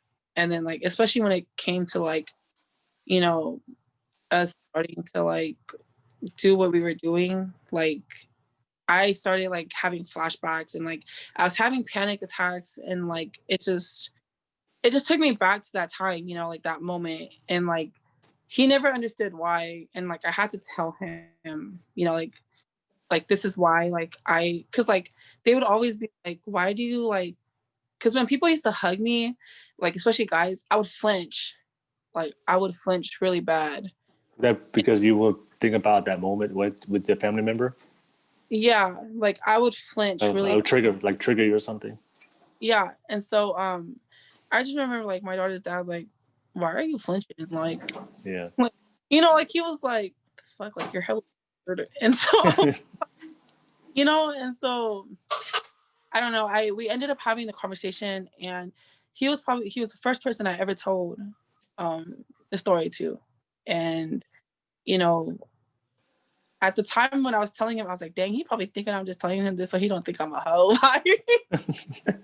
No, but he didn't say that. He was just like he didn't really know what to say because you know like Yeah. what do you tell 'Cause you're your both like you're both 15 at this time, right? yeah like he's a year older than me. He's like like what do you tell your 15-year-old girlfriend that Yeah. just told you something like that, you know? Yeah. So like Yeah. he kind of was just like, oh, I'm sorry that you had to go through that, you know? And Yeah. so I don't know, I didn't talk about it because I guess like I was still like in denial about it actually happening. And I never realized until what happened to me, like I never realized how much it had happened when I was younger. Um, you know, like I never realized that it was bad when it happened to me when I was a little girl. Cause you know, I'm like, oh, like I can trust this person. But then like as it was happening to me, like I didn't know it was it was bad. I didn't know it was something that you don't do until I got older and that like the whole thing So happened. And so like so I was so it happened more than one time. yeah, girl, like, you know, it would like it would just be like touching like while I'm sleeping and then like I just remember like I would just like pretend to sleep and I'd be like crying to myself. And then when it happened to me my 7th grade year, like the full thing, I was just like I never realized like what happened to me when I was younger wasn't okay. You know, like when I was younger, I was thinking it was okay, like, oh, like this person loves me, like they would never hurt me, like it's okay. But at the Yeah. same time, happening to me, I didn't like I was hurting. I was like, what is happening? You know, like I didn't understand it until it happened. Yeah. And it was all from the same person. No. Oh, okay. It was like a family friend when I was my 7th grade year. Yeah. But yeah, I don't know. I never like told anyone about like any of it, because Yeah. I just didn't know, and I just didn't want to talk about it. Yeah. But yeah, so I had told my daughter's dad about it, and like when I got pregnant, like things got better for me, but I think like I was still like suffering from the depression, because I was still like it got better, but I just remember like even like all the rumors and stuff that was like going around, like all the like shame that people were talking about me bringing, like I felt even more alone. Like I felt so alone, and like felt like my daughter's dad did like he couldn't, because I never like really took him around, and like even if he did try to say something, I'd be like, shut up, like that's my family, like don't say that, like I'd Yeah. get defensive. Yeah. But I just remember like even when I was pregnant, I was still dealing with it. Like I was still like cutting myself, and I was just like, dang, like I don't want to be here. Like I just remember I was like, like I just felt like I didn't want to be there. And then I was like, like my daughter, I don't want to bring my daughter into this world like this. Like I Yeah. don't want to a world where she's gonna have to deal with this. I don't want her to like have to suffer from this. And so like I started thinking like, like maybe the world would be better off without us. Yeah. My depression, anxiety, it was just the roof. But I didn't do anything, just because I was like, that's kind of selfish of me to like do that, not just to me, but to my baby. Yeah. I just remember like people telling me like, before like, oh, like suicide's a one-way ticket to hell. And I was like, well, I don't want to go to hell. So like I'd be killing myself and my kid. Like that's so like I was like, what the heck? Like, okay, I Yeah. don't want to go there. So I guess I'm gonna just keep it pushing, like deal with Yeah. it. I still wasn't talking to anyone about it, but I don't know. I can't say that things got better, but they got like easier. I um like I went through what I went through. Um it was hard, but like I ended up losing my brother in 2015 to suicide. Yeah. And I just remember I was so hurt when I found out. I was working, and I just like I went on my break, and like I hopped on Facebook, and I just see everyone said like RIP posts. And I'm like, what the fuck? Like what's going on? Like who are you guys talking about? Mm-hmm. And like they start saying my brother's name. And then like I start calling everyone in my family, and nobody's answering. And then like my oldest sister, she finally answered, and I was like, who died? And then she was like, she she was like, they said Junior committed suicide, but she said my other cousin had just talked to him. Mind you, we have two Juniors in our family. So Yeah. my cousin called her brother, and he was okay. So they were like, oh, like it's just a joke, like it must be a joke. So I was like, okay, like you don't joke around like that, but okay. And so I went back to work, and then my supervisor had actually been like, your phone's like ringing in the back, like, and it won't stop. So I was like, okay. So I went to go answer it, and that's when my sister had told me. She was like, we're on the way to pick you up. Tell her that you're leaving early. And I was like, why? And she was like, because Junior's in the hospital. He committed suicide. And I was like, but didn't y'all tell me that that was a joke? Like, okay, like the Yeah. joke's over. This isn't funny anymore. And so like they were like, no, it's not a joke. Like this is the other joke. And I just remember like I was just so stuck. Like I didn't believe it. I had refused to believe it. And then like I went on Facebook, and like everyone is over here like keep fighting, like you got this. And I'm just like, nah, like y'all are fucking playing with me. Like y'all no. Like I was so in denial, and I was just so stuck. And then like my sister had picked me up, and like we drove all the way to downtown Seattle. And I remember I refused to see him. Like they were like, go in the back and see him. And I was like, no, like, I don't want to see him. I was so mad at him. Like, I'm not gonna lie, like, I was so mad at my brother because, I was just so hurt because I was like, why would you do this? Yeah. Um, when I finally got the courage to go back to see him, like I immediately broke down. My mom was back there and I just started crying. And they were just like staring at me like, like what the heck. And it was just like in my head, when my brother had like officially like when they had like a couple days later when they had announced, like he was like Yeah. gone. Um, I was so mad at him because I was like, why would you do this? Like why wouldn't you just speak up on it? Why wouldn't you just say what you were going, because to me it was like if he would have said how he felt, he would have known that he wasn't alone. I Yeah. would have wasn't alone, like I would have known that he understood what I was going through. So no, And so nobody, so you had no idea, so nobody had any idea that he was suffering with, like, no, my brother had actually became like pretty like distant once he started dating this girl. And like he kind of was just like focusing on like her and like her kids, like their family, because like he claimed her kids as his own, which was like how old was he when he passed away? I want to say he was 28. Oh wow.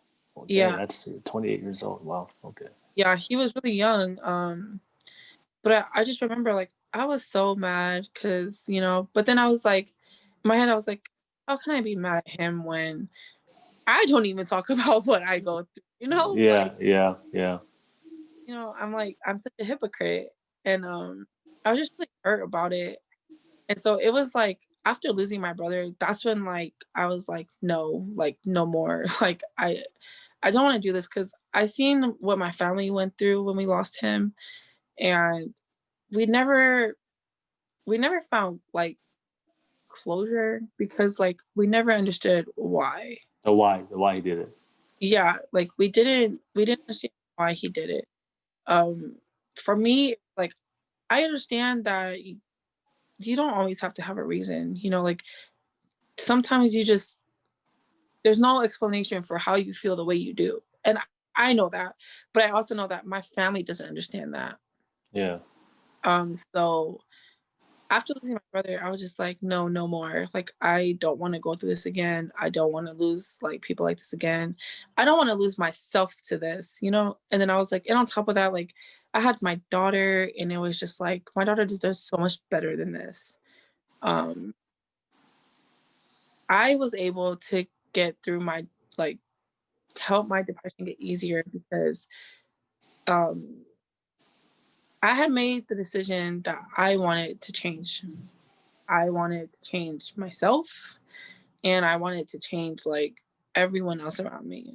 And that's when I actually came up with my We Are Warriors project. Um I like dedicated it to like people like me and people like my brother, like everyone that like was suffering from mental illness.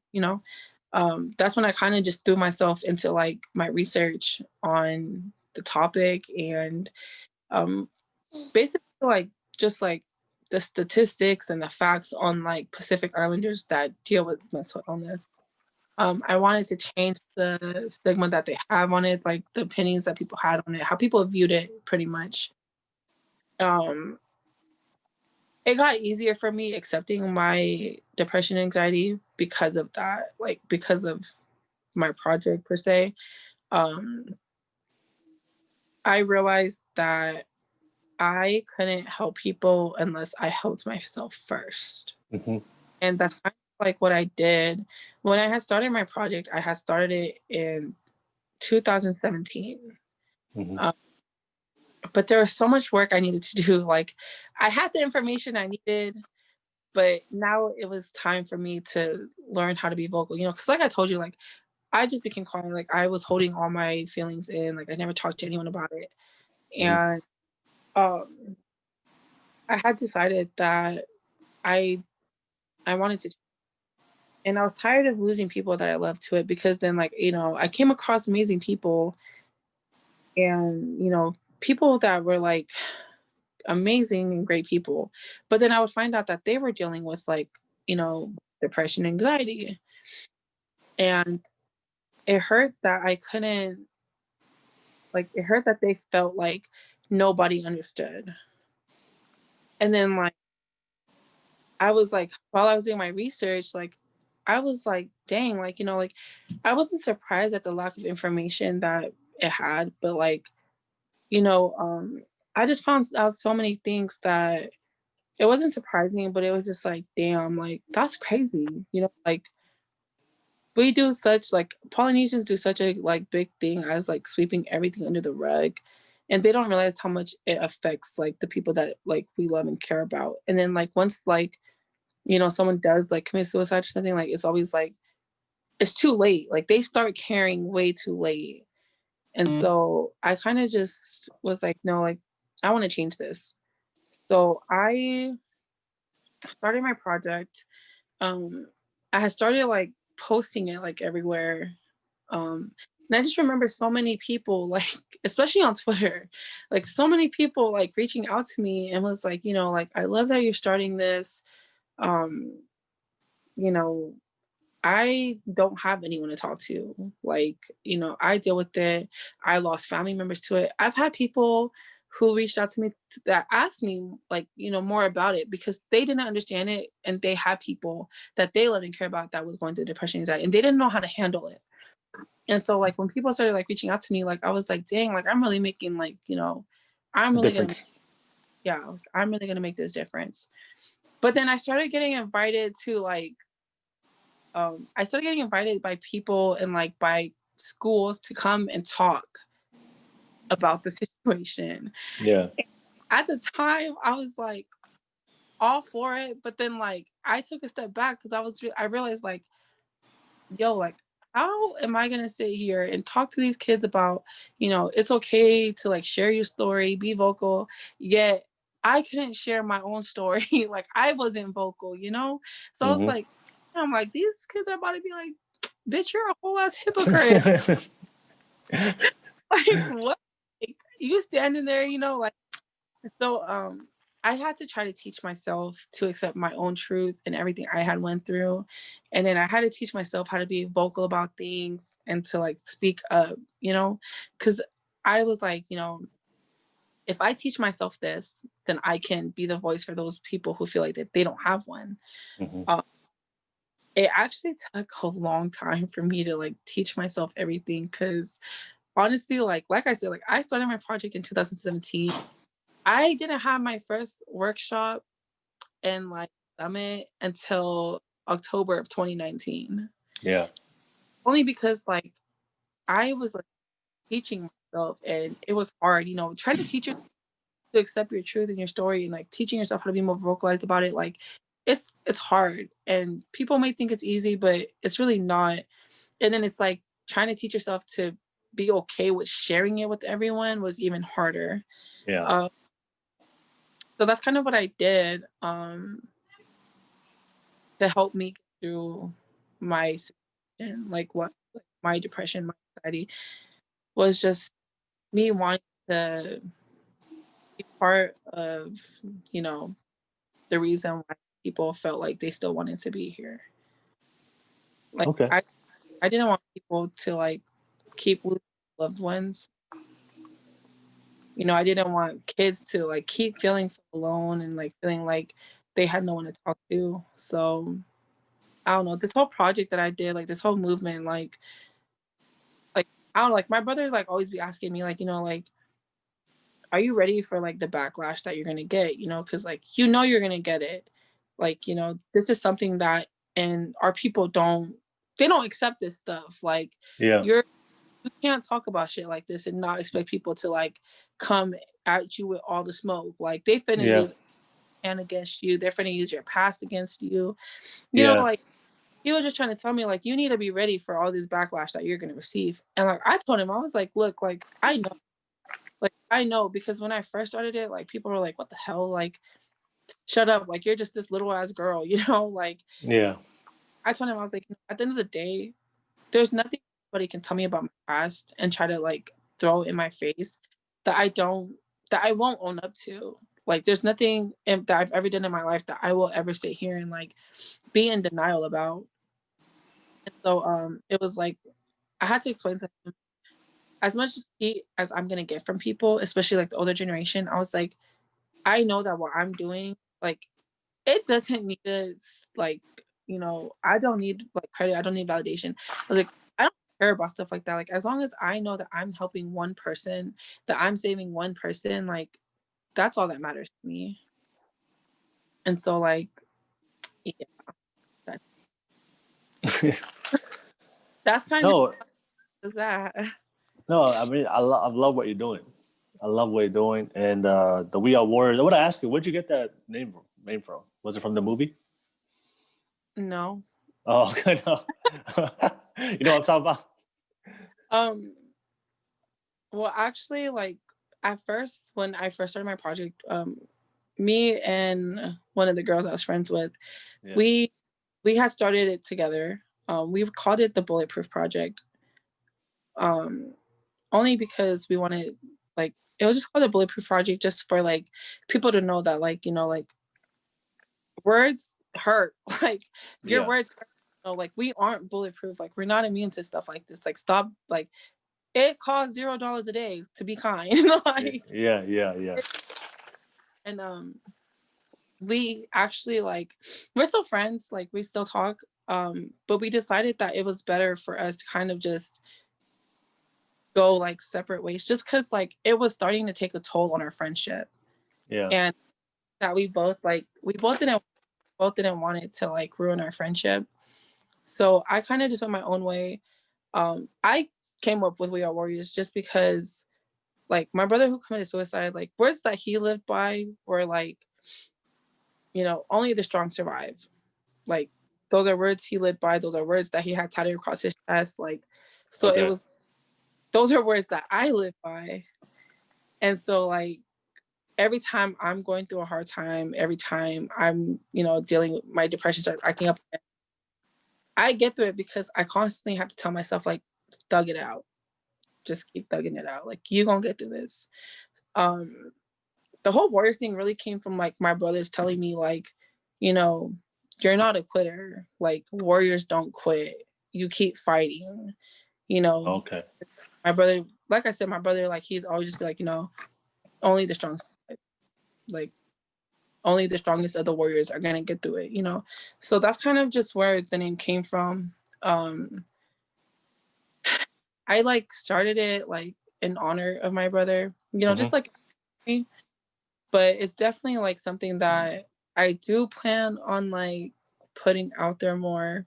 Um, after my first workshop, like man, like So what do you do on these workshops? Like, did you teach or talk a lot about? Um, yeah, because I'm very interested into. I want to make everybody hear this. I want more people to know about this. I want people uh, uh, especially people out there that's going through mental health and depression. That 'cause I really believe that you're doing a great thing. so, so I love what you're doing. And also I also have so much love for you because I know how hard it is to be vulnerable and open up your story, especially the skeletons that we have in our life, in our past, everyone. yeah, I know for me, like I've I've learned to do that for my own life. I'm an open book. Like I'm not I've been doing social media for the last 3 years and just sharing my story and my journey. So it's I remember it was really hard in the beginning. Um, but over the years, when I don't know if you felt the same way, but as you share your story, as you become, and because a lot of times, like I feel like the biggest reason why I was so insecure growing up because I was ashamed of what happened to me in the past. But as I learned in life, and I started learning about my faith, also, like I really believe like that, like I told you earlier, everything happens for a reason. So when I look back at myself and all the things I was afraid of regret or like I was ashamed of, I saw that instead of a negative, it was a positive thing because those things made me who I am today. So now I'm proud of it and I share that with everybody. So I know, but it was really hard to talk about the things I was like, insecure about. Still even still to this day, like I still get like a little feeling of cringe. But I'm proud of my story, proud of how I grew up and all the good things and also all the the bad things I went through, because I wouldn't be who I am today. So, but I do definitely want more people to know about the Warrior Project. So, your workshops, like what do you do? What do you talk about? What do you teach? I just want to give people more information about that. Like I said, it was my first workshop. Low key, I was so scared. Yeah. Like these kids are not gonna listen to anything I gotta say. Like they're about to be hella rebellious. Was it high school or middle school? Oh yeah, so it was like the middle school and high school kids. Yeah. Here in Seattle, we have like events where like we have different workshops for the Polynesian kids to attend to. Gotcha. You have to apply in order to even get your workshop to be considered to be part of the program. And I just remembered like I was already set from like the year before. I was like, nope, like next year I'm about to be in there. Like yeah. happen, So like I just remember they were like passing out applications, and some of the poly mentors at the school I was going to, they're like, hey Tosh, like this will be great exposure for your project. Like this is like this would be a great start for you. So I was like, all right, like yep, let's do it. So of course I had to like be worried about not even getting accepted, my workshop. But when I got the news that they were like, yeah, like, your workshop was selected, and I kind of was like, oh hell, like, oh my gosh, like I don't even know what I'm finna say to these kids. I don't know what I'm like. They not finna listen to me, like like these kids are only here because they don't want to be in school. Like, so I was like, oh my gosh. But what I did was I put it into a PowerPoint for them.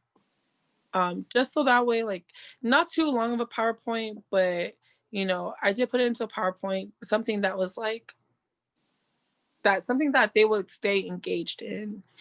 And so throughout my workshop, I first started with like a little icebreaker, because like I was like, like these kids gonna be like, oh, you want us to tell you like our whole life story, and we don't even know you like that, like yeah. Okay, like no, like I wanted to break the ice with them because I wanted them to feel comfortable. I didn't want them to feel like hella awkward just sitting there with me and me telling them this. So I started us off with a little icebreaker. We went around like and introduced all of ourselves. And then I kind of just started off with telling them about like my projects and what I stood for and whatnot. And I remember this one kid was like, of course, he from California too. This little high school kid, he had just moved up here. He goes, of course you would use ugly Seahawks color in your logo. I was like, well, he was like, this is Niner gang. I was like, okay, first of all, we're not finished. Don't be disrespecting my. That's what I'm talking about, bro. That's what I'm talking about. No. It was just like everyone was just like they just started laughing, and like it was funny, but then like like I eventually explained it to him. Like I was like, nah, I didn't realize it was Seahawks colors until you just mentioned it. But like I had to tell him like the blue was in representation of my brother. Blue in my logo is to represent him, and the green is mental health. And so he was like, oh, okay, just remember though that this still Niner gang. And I was like,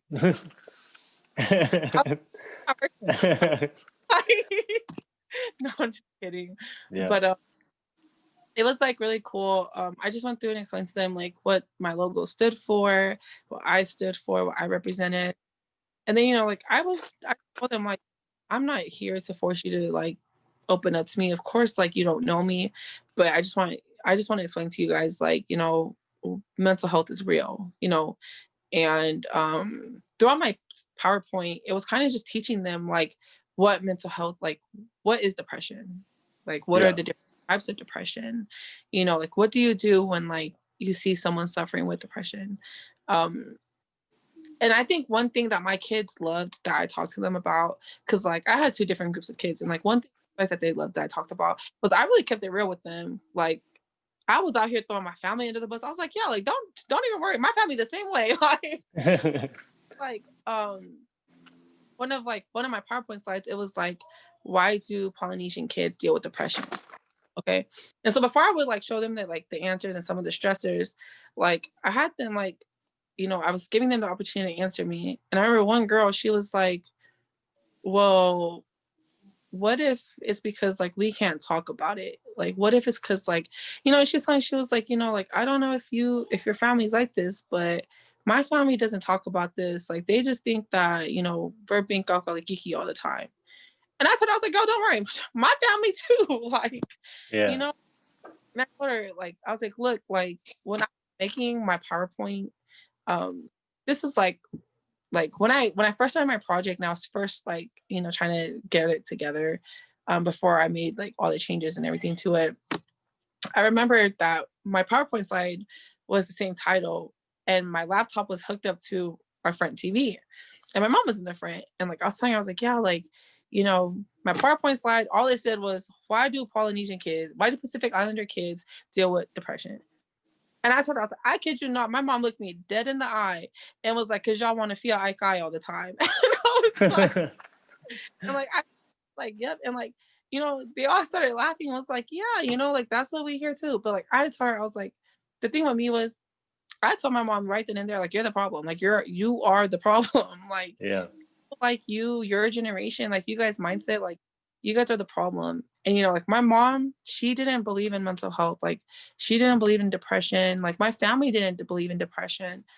And that's why, like, throughout my PowerPoint, when I was explaining it to them, like I was giving them my real life examples, like, yo, like I get it. Like I deal with the same thing y'all deal with. Like I went through the same thing y'all go through, But I told them, like, for me, I got to a point like throughout like starting my project where I started calling my family out. Like, I correcting them. I started correcting their mindset. And like just like I did with my mom, like I told her, I was like, if you guys say things like that, and then like when one of us dies, by our own hand, that's when you guys want to cry. And it's like, what are you crying for? Like you guys blamed us. Like you guys did our fault. Okay. Like there's no sense in you crying. And I had to remind my mom, like, we had just lost my brothers 2 years before that. Like, how do you have the audacity to say what you just said when we lost him to that? Like it doesn't make sense to me. And so like with my kids, like for them, like our workshop really, like I think they love the fact that I was just honest with them. Like I was brutally honest. And one of my kids was like, dang, if your family was here, they'd probably be mad at you. And I was like, honestly, like I wouldn't care. Like, and like they wouldn't be mad only because the simple fact of like I tell them to their face, like when they talk about things, like when it comes to mental health and depression, I call them out on everything.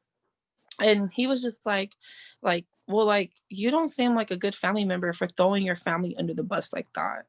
And like I don't know, for me, like I had to explain to him, like, it's not about throwing my family under the bus. It's like me wanting you guys to realize, like, I'm not just up here telling you all this just to like, put shit in your ear. Like, I'm not here to like, I'm not telling you this just to tell you this. Like, I'm telling you because I want you to understand.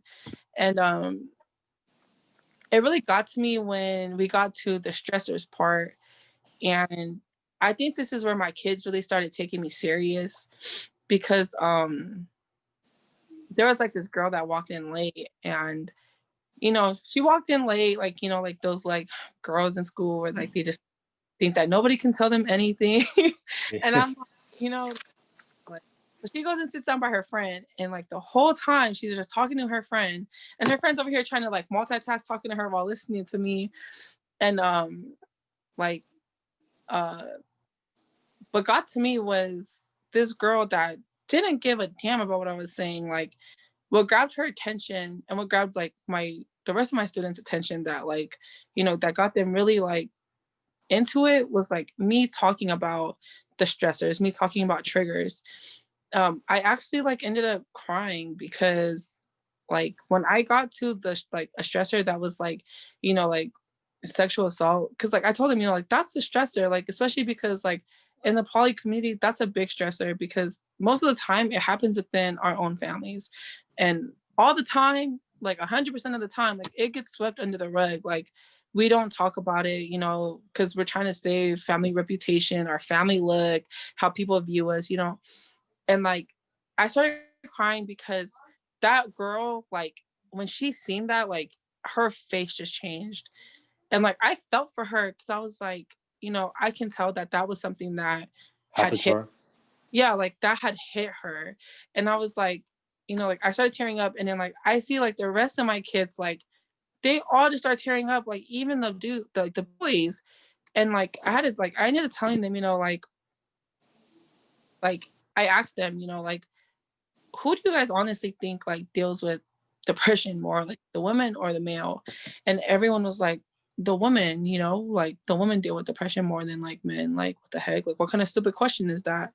And like I told them, I was like, no, like you guys like may not know it, but the men, like the Pacific Islander men's, like they deal with depression more than women deal with depression. And like they were like really shocked to hear that. And I told them, you know, I was like, you know, as much as like people don't like to admit it, like our men deal with it the most, just because like I feel like Polynesian men, like they're taught to have that like, you know, masculinity, you know, Yeah. they're not like So they we have can't to, show it.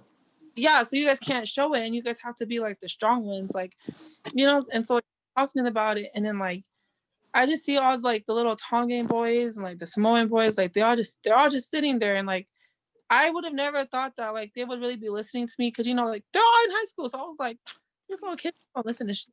They ain't finna Yeah. listen to but like man, like to see like the look on their face, like it really hit home for me. And like um I just went through, and I like for me it was teaching them, you know, like teaching them like about the statistics, about the facts, you know, like. And I told them, I was like, you know, like people don't talk about it, but like Pacific Islanders are like top 3 in the nation to deal with like the like depression, like to deal with mental health, like. And I had to tell them, I was like, and you know that it's a problem that our culture don't talk about it, because when I did my own research, you can barely find anything online about it. Like they don't talk about it. And then I like I just told them, like, you know, like Fiji, when I was doing my research on Fiji, Fiji had literally admitted in one of their articles that they never documented their suicide records because of the fact that it would have drawn tourists away from their island. Like it was just like little things like that. Like, and, you know, me telling them like, you know, Tonga's another one. Like Tonga got high records of suicide cases that they never like documented.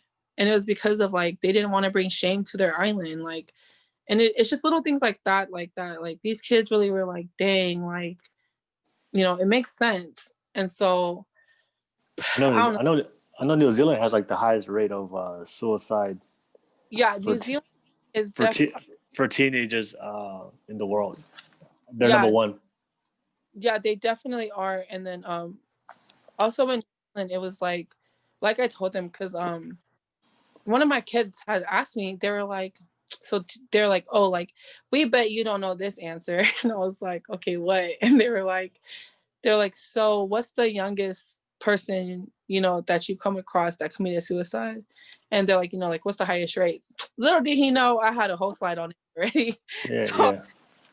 but I don't know, we like went through it, and like I told him, I was like, you know, the youngest person that's ever like committed suicide that they have documentations of, like records of, is 12, like a little 12-year-old boy. And like I told them, I was like, and like that's sad, because my daughter is 7, like that's not too far from like that age. And just to think that like little like 12-year-old like kids are like out here like committing suicide just because they feel so alone, like it it doesn't sit right with me, you know. Yeah.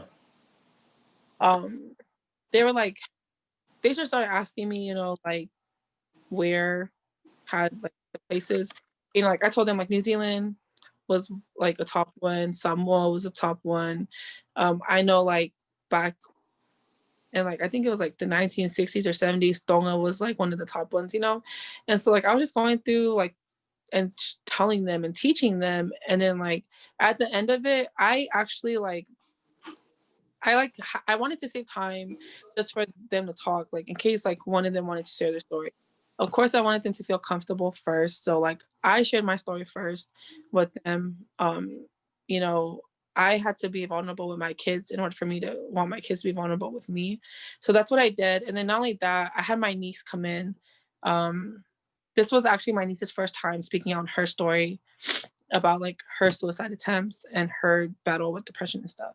And so like that's kind of basically what my workshop was like about, was just like teaching them, educating them, you know, and sharing with them just so that way they know like you guys aren't alone and you guys don't have to feel like you are alone, you know? So I think what really helped them was like just being more educated on it, and like the fact that they like they love the fact that I was able to share my story with them, like, you know, because like to them, like they told me, they're like, yeah, like honestly, like we just thought that you was up here like just gonna be talking out your ass. And I was like, no, like I'm talking to you from experience. Like I'm like, I get it. Like I really do. And so like, yeah, I don't know. They started talking after though, like, you know, like I had kids sharing, like they wanted to talk and share their stories. And so that's kind of like what I'm all about, I guess, was just that, like, just trying to be the difference, trying to like be the voice for those who feel like they don't have one, you know? Yeah, and I'm glad you're here now sharing. uh, a couple of things I want to ask you. One thing I always like to do is like I like to talk about certain things that you share, which I love, and I'm very shout out to you for being courageous to share those things on this podcast, because I know how much it takes for somebody to do that. Thank you. But I do want to talk about certain things I feel like that can definitely help a lot of Polynesians out there. I remember you talked about, when you first got sexually assaulted by, and you not knowing the difference between good touching and bad touching, right? I know a lot of Polynesian girls go through that, and most of the time because they get swept under the rug, because we grow up, we're not allowed to speak up, and we're just afraid that of what's going to happen to them, and as you know, because you guys have so much pressure as women. So I want to ask you, when that happened to you, what was the main reason why you didn't speak up, and back then, when that happened to you as a young girl, and now, because I feel like that in order for these things to stop happening, like more women need to speak up about it. Yeah. And that's the only way we can break the cycle. So I just want you to share this, because like for all those Polynesian girls out there that's listening, and unfortunately it is happening to them right now in their life, and they don't feel like they don't have a voice. They don't feel like they may not have the strength, because they have to. It's because like when they speak up, it's them against the world. All right. So everybody is like, no, nobody's gonna believe them. But I feel like I just want them to hear this from you, because I have just so much love. I have sisters, I have nieces. I mean, I don't know any of my cousins that have gone through it. I have friends, I have female friends that I know that have gone through it, but as far as my family members, I don't know. Maybe I don't know. It is happy, but I don't know. I don't know about it. But I just have so much love for our Polynesian women out there. So if you talked about it, why you felt, why you've never wanted to share it for the longest time, and just speak directly to them. So for me, I never wanted to share it because of the fact of like I knew I was gonna get blamed for it. Um, as much as it sucks to say, like the female always gets blamed. Like people love to victim blame. So that was just my reason. And I just felt like if I would have said something, like I would have been the one that got beat up for it. Like I would have been the one that got told like, no, like it's your fault, like you shouldn't have been there. You shouldn't have been doing this and that. I mean, I was young, so I wasn't doing anything but sitting there, you know, but it's like, like you must have done something to do it, you know? It's always them trying. Which is a crazy logic to say, right? You egg Yeah, him on, like, dude, he's the adult. yeah, that's what I mean, and it's like, like they always find a reason to make an excuse for him Yeah, instead of believing the victim. And for me, it was just like I didn't want to waste my time. Like, I didn't want to waste my time. I didn't want to, because at that point, I knew that if I would have said something, it would have caused so much drama and I would have ended up being the bad person. And I did not need to go through that. I was already dealing with my depression. I was already dealing with my anxiety. Like, I didn't need to add that on top of my plate. So for me, it was like, it was better to just leave it alone and not speak on it and just leave it as is. Um, I still seen the person around a couple of times afterwards, um, which sucks because even like it sucks because as bad as it is to say, like even to the women that do speak out on it, like they still have to see their predator, like they still have to deal with them, I know. you know? And like people, like especially their family, like they don't see any wrong in it. They're like, no, like you need to talk to him, like it's okay, you guys need to move past it. Um just things like that. And Oh, turn your camera back on. oh, sorry. I didn't even know it turned off. Okay, but yeah, no, so like, like they still have to see their predators and their families and their friends, like they don't see any fault in it. They're like, well, it already happened, like just get over it. Yeah, You know, they have that toxic mindset. that's so toxic and it's so wrong in so many ways. Yeah, and like, for example, like I don't know the girl, but I'm pretty sure you've seen it all over social media, the girl who shared her story last week about her and her sister, uh, The one, Nini, the one I interviewed. Yeah, yeah, so like her and her sister, like I I give her so much props. I give her so much love. I love her and her sister so much for being able to like share their story and like being able to call out the dudes. yeah. But like for example, like her, like she shared her story and it was like crazy the amount of people that went to the extreme to defend these boys, like and Man, she blame got. I saw sister. that. Oh my god, I saw that on Facebook with so many people like not knowing the facts, not knowing something. People just looking from the outside in. How people were quickly to slut shame her. Yeah. And it was like I was just like, yo, are y'all serious? Like, do y'all I know. like do y'all hear yourselves, And then like it's just crazy because like even like it was more crazy for me seeing it come from women. Yeah, I was like, you're a woman blaming a woman for something that she had no control over, you know? Then like there was also like this dude who like I don't know like if you seen like the little Snapchat picture that was going around of like him like talking on it to somebody and he was like, no, that's their fault. Like I hang out with those boys and I'm there, like those girls knew exactly what they were getting themselves into. Like at that point, like they asked for it. And I was just like, who raised y'all? Like who I know. It was one of those moments where I felt like, I mean, I'm proud Polynesian. I mean, I'm a proud Polynesian till I die. But it's one of those few moments in my life where I was kind of like, damn, that sucks. I wasn't proud of my culture, like because yeah. it was crazy. Where not only what made it for me, it was what made me mad was not only they were slut shaming her, but they were joking about it, Yeah. making like making laughing. And I saw one lady, and she wrote in Tongan. I was reading the Tongan comments. Oh yeah, um, you know, they deserve to get that. If you leave the house, if you leave, if that's why you stay at home. And if you don't if you don't stay at home, then that's what you deserve. I'm like, what the? Yeah, right. And like I was seeing that and I was like, do y'all don't got daughters, y'all don't got nieces, Sis, like exactly. Oh my. what? Oh, it was bad. It was pretty Yeah, bad. for me, like Like, it just strikes a different type of nerve in me.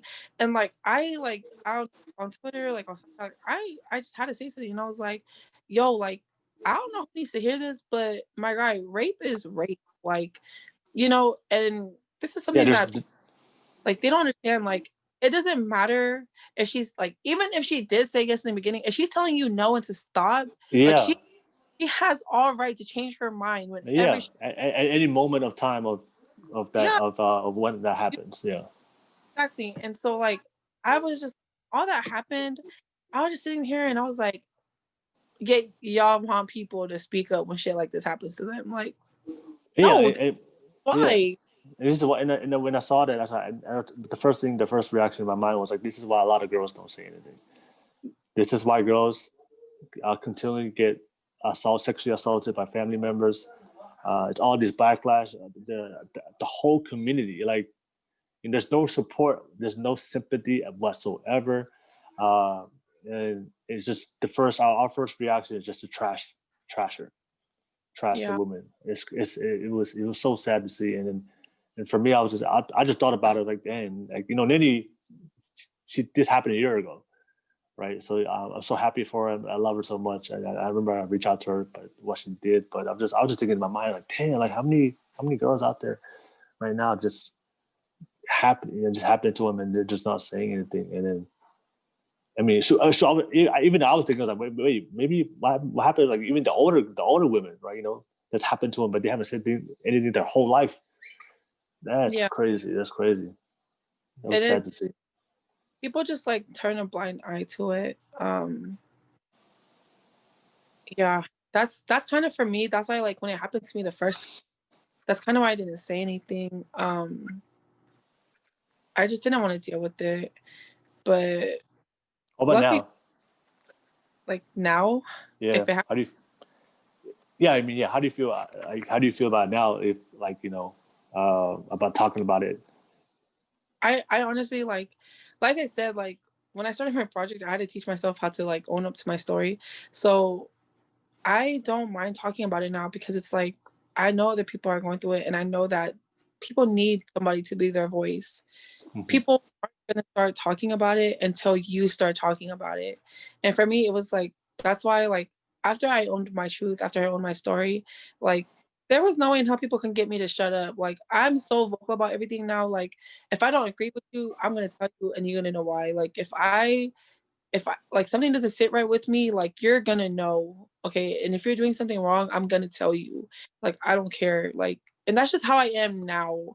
And a lot of people they don't like it because they're like, yo, like you talk too much, like you're too like vocal, like you always got something to say. And I'm like, I don't care. Like it took me a long time to get to this point, and I'm not gonna apologize for it. I'm not gonna like apologize because I'm not the person who you want me to be. Yeah. Um so with my story, I don't mind sharing it. I don't mind talking about it. I actually ended up talking about a situation with my mom one time. Say that one more time. I'm sorry. Say that one more time. I actually ended up talking to my mom about a different situation one time. Okay. Um, you know, I don't know. The first time, like I said, it happened to me when I was in seventh grade.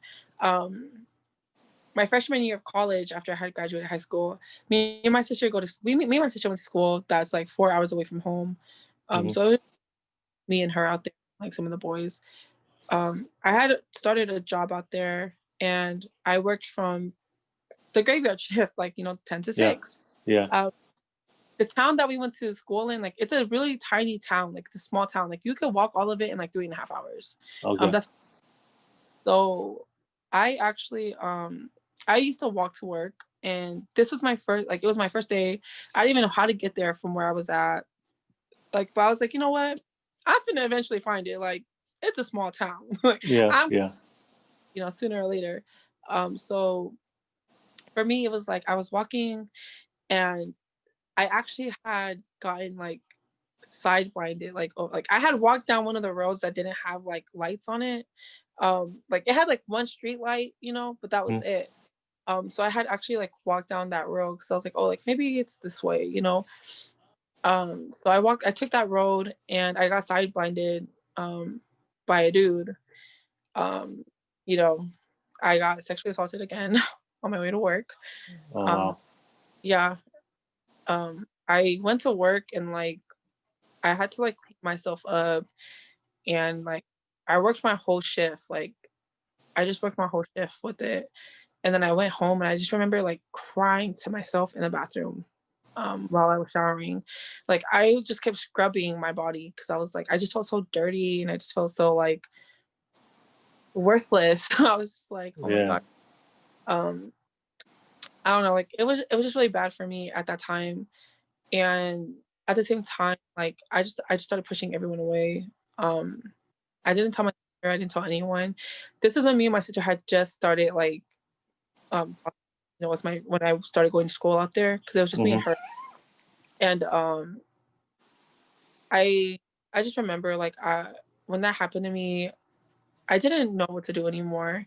I didn't have my daughter out there, so that was even harder. My daughter was going back and forth from like being at school with me and being with my mom and being at school with me and being with my mom. I didn't have her with me at the time, so it was like even harder because I was like having such separation anxiety from her. And man, when that happened, like I like all my suicidal thoughts just came like running back to me. I was just like, why me? Like, why does this keep happening to me? Like what did I do in my life that was so bad that like these bad things Yeah. Yeah. so I started asking myself actually. And I remember like we had gotten drunk one time with our friends. Like we had a kickback at our house with just like me, my sister, and like a couple of the people that we were close to. And it was snowing. So like where we went to school, like during winter, it's like really bad snow. Like I just remember we were drinking. I just had the courage that night where I was like, nope, like this is gonna be the night. Like I'm done. I don't want to deal with this anymore. So I had left. I left my sister's house, and I literally left in slides with no socks. I had slides with no socks. Like, I didn't have a jacket on. I was just in sweats and a long sleeve, and it's like snowing. Like this, like the ground, like the snow was probably like halfway through my leg, and I was like, Yeah. like halfway up my calf, and I was like still walking. Like nope. Yeah. Um, I didn't know where I was gonna walk to, but I just kept walking, and I didn't know that one of the girls that I was friends with at the time, I didn't know she had followed me out, but I just remember coming to like the train track. Like I ended up at the train tracks and like I just stood there and like the train was coming. So like I don't know, like in my head I was like, oh yep, this is perfect time. Like God trying to tell me do it now. Like now's your chance. Yeah. You know? Yo.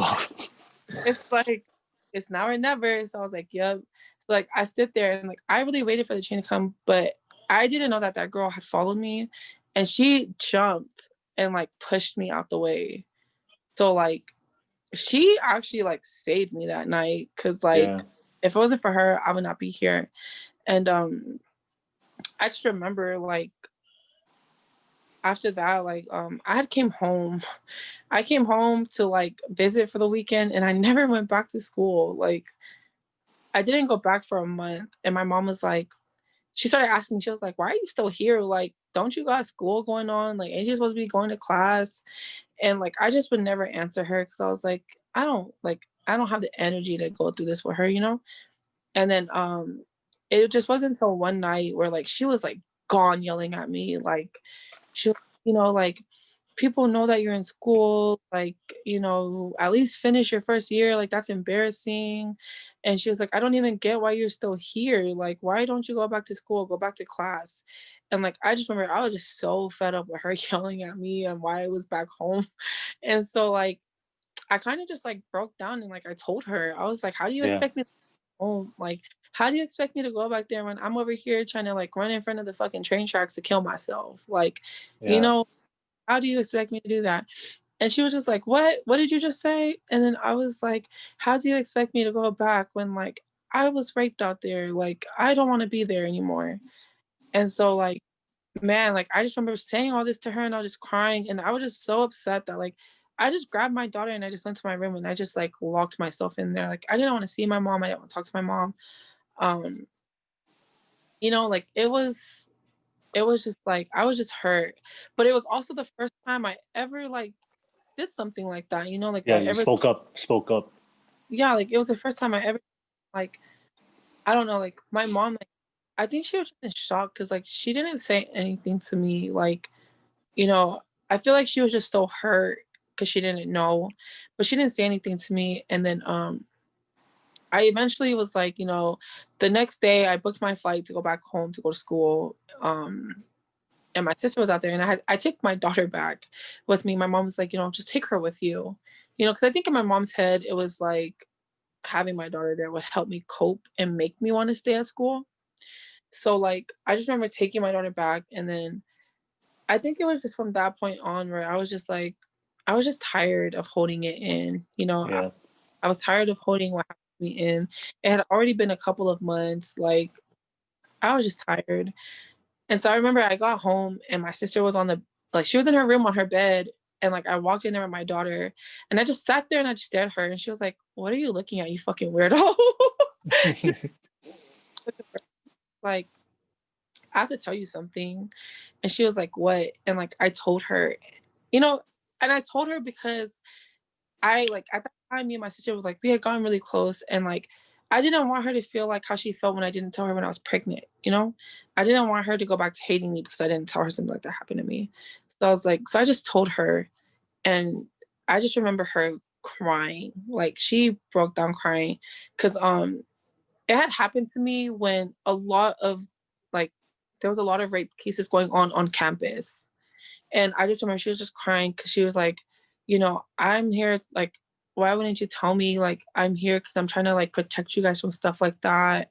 And so, you know, like I felt bad, but like at the same time, like I had to like remind her, like, it wasn't her fault either. Like she couldn't have helped me even if she wanted to, you know? Yeah. Like there was could have done to it.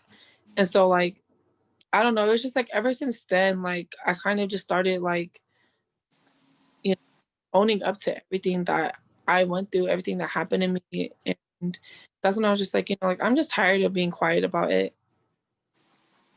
I know, and that's something I want to just, yeah, for every girl out there that's going through sexual assault, that's going through, rape and abuse, like I want, I mean, I know it's hard, I know it's difficult to do in our community, especially if we just heard, all the backlash you're going to receive, but I just want them to know, like, they have to speak up. And then either you can do it directly or indirectly. Like if you need somebody to do it with you, reach out to somebody that like you have a sister that wants to protect you. I'm sure there's somebody out there. But I just, man, like I just have so much. I mean, just hearing your story, and I want to hug you right now. Just like give you like a super big hug, give you a big Polynesian hug. But man, just like it just sad. It just it just saddens me because I know there's a lot of girls out there going through that, and I just want to say to all the girls out there, like I know it's just if you heard it from you, like they have to, they gotta let that go because I feel like no matter what kind of pain you feel in life, it doesn't help you if you bottle it up.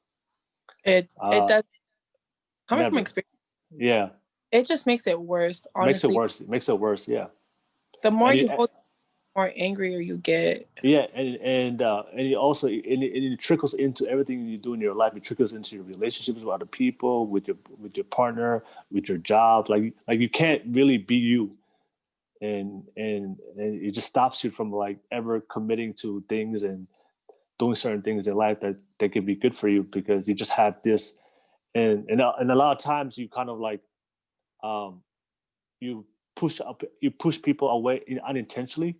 People think because you don't open up, you don't talk to people, and people think, oh, wait, this girl's weird, or this girl's something. They think like you're or they think you're what's that word? You're mean or something, or cold hearted or something. But they don't understand that there's something you're going through, but you know, but people just judging from the outside in. So like, so all these things are happening, and it's not making your life better.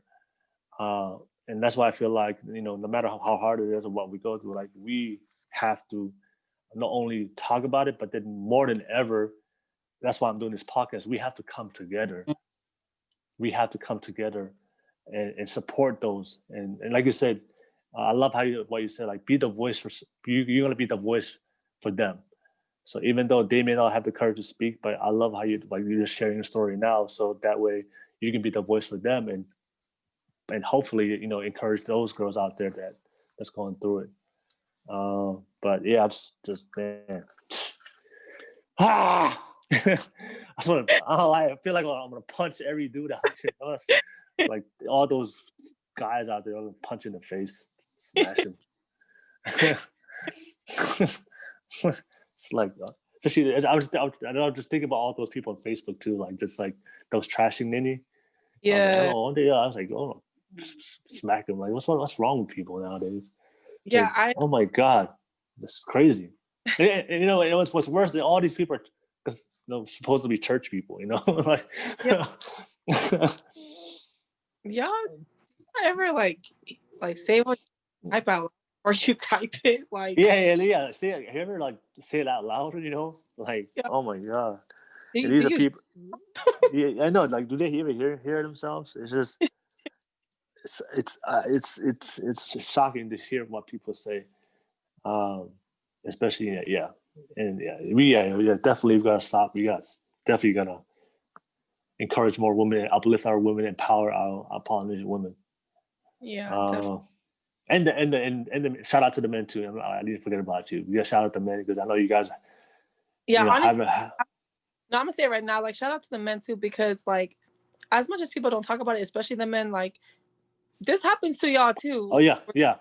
Like, guys too, and I don't want them to like listen to this and be like, oh, like, you only shout out. No, like, sexist. Nah, it's not even that. Like I said, I give y'all props because men go through it too. Like, and sometimes I feel like they go through it worse than women just because of the whole like, masculinity that y'all got to deal with, like where y'all aren't allowed to like show it, or y'all are supposed to be strong.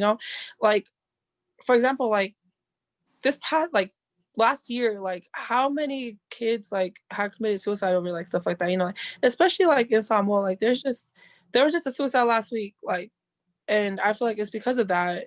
And it's crazy because I remember one of the kids, like, they had posted it all over their Instagram story, like that they was really going to kill themselves. And instead of like going to check on him, like nobody said anything, like nobody reached out to him. And it was like, but everyone started posting it once like they found out that he really did it. And I was like, what's the one thing I realized in our community that I think we need to start changing and be more aware of. Whenever if somebody commits suicide, you guys need to investigate. Yeah. Or like I've seen it so many times when they commit suicide, they're just like, oh, okay, of course they cry, but then like nobody ever asks questions like, why did this person ever feel like that they had to take their life? Yeah, and that's it's never like a why with Polynesian. Yeah. Like it's always just like, oh, they were weak. Like they were weak, or like they use like the religious, like the church reads, oh, okay, his time came. This is his time. He's with God now. He's in a better place. Like no, like you should ask yourself, why did this person feel like? Because like that's the root. That's the root of the problem was them feeling like that they had to take their life, and felt like that they reached that point. But a lot of times, like I feel like that's the reason why nobody wants to ask questions, because nobody wants to dig up, the truth. Because the truth is something happened in the home that caused that, and nobody wants to deal with that. And that's something that we need to discuss more. Is not only to talk about mental health and depression and suicide, but we also need to talk about the factors and the thing that unhealthy things and toxic things about our culture. Yeah, we have to have the uncomfortable conversations. And I remember I made a video about it this New Year's. Like, as much as I love my culture, I'm matematonga for life. But I am aware that my culture isn't perfect. And I know a lot of Polynesians have this pride, like our culture is perfect. The culture is perfect. Like our culture is perfect. We don't. Nothing needs to be changed. right? And I realized there's something, our culture is, I love my culture. It's part of my identity, part of who I am. I'm part of my heritage. I will always, never always remember my roots, where I come from. I'm always forever be tonguing, but I am aware that my culture is not perfect. And there are a lot of unhealthy practices, customs, traditions, generational things, curses and cycles that we do that we have to break. And one thing I wanted to shout out to Lanu. I remember Lanu said, because she said that, culture doesn't make the people, people make the culture. We make the culture. Yeah. So whatever we decide, then the culture is always changing. Like the society changes, things change. Like our culture changes throughout the time. So if the older generation don't want to change it, then it's up to us for this generation to make those changes. But yeah, we have to start, like you said, we have to stop waiting until our kids die before we make a change, and we gotta start being proactive and start uh, speaking up now, which is yeah, they care too late, yeah, and I yeah, just feel like that's a big problem. But I also do feel like, things like this, like things that you're doing, I love what you're doing because I really never come across a poly podcaster before. So I give you props. I yeah, don't know. yeah, for sure. I know. I like it does give me some like pride that I'm doing. I'm being the first one. But yeah, I just like I told you early before we started. Like I just saw too many things happening, and I'm not just gonna sit by and let this pass on to my generation. And I don't want my kids to grow up in that culture. Uh, so then, like I said, I want them to live in a better place than I did. So that's why I'm started this, and that's why I'm very appreciative of you coming on here, sharing your story, and everybody that shared your story. Little by little, we're gonna get there. I We're gonna make it definitely happen. We're gonna make it happen. steps to get there. I just, like you said, there's so many generational curses that need to be broken, and I just feel like at this point, it starts with us because the older, we can't change the older generation. Yeah. We can't change them. We got to start with us at this point. Can't change. It's up to Yeah. us to change the way everyone else was taught. Yeah, we make the culture. Like we're the future leaders. We're the future leaders, future moms, future dads. We're gonna be the future for this culture. So it's up to us. Everybody out there is listening. Like it's up to us to make the culture. The culture, the future code, what the tongue culture is gonna be in the future is gonna be what we make of it. Yeah. So either we just accept what it is and keep doing what our parents have been doing, which hasn't led to any kind of nothing at all. No progress. Or no progress at all. Or are we going to accept the responsibility of doing something about it? Yeah. And I hope, and I'm so happy for you joining me and that you're doing something about it too. That's why about what I'm doing. And I just hope that, what I'm doing right now reaches as much people as many Polynesians, or it doesn't matter who we are in the world, to inspire them that they can make an impact too. And like I told you before, we have to do this together. Like I can't do this on my own. Yeah. Like all of us have to just start speaking up and stand up, and we have to start making a new culture of what our Polynesian culture is going to be when we grow older. So, but yeah, man, we had a great talk, a great podcast. Man, like I told you before, like when we start talking, conversating, this time just flies by. Yeah. But yeah, I think we've got to the end. First and foremost, just want to say, just thank you. Very grateful for you for sharing the story, and I'm just so much love for you. And I know it takes. I mean, people don't realize. People just see you and me talking about these things, but you don't realize how hard it was for us to get to this point where we're comfortable about talking these things. I know a lot of people used to reach out to me on social media. You're so like how can you I love how you just talk about freely about certain things, but I was like, man, you don't know. Like I was so, when I grew up, I wasn't always like this. Like I was so afraid and I was uncomfortable, but it took a lot of work, a lot of self-love within myself to give myself the confidence to be, to talk about these things and not be no worry about the backlash and criticism that I get from people. But yeah, so thank you so much for your courage. Thank you for sharing the story.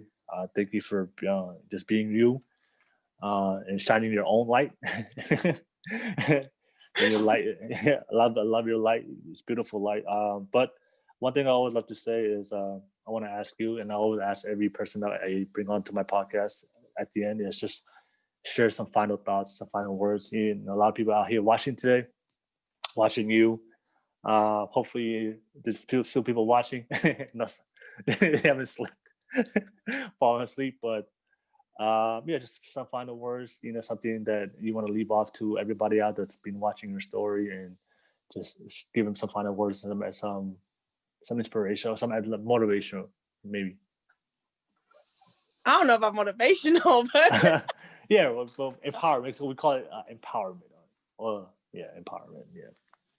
I honestly would just leave it off with, you know,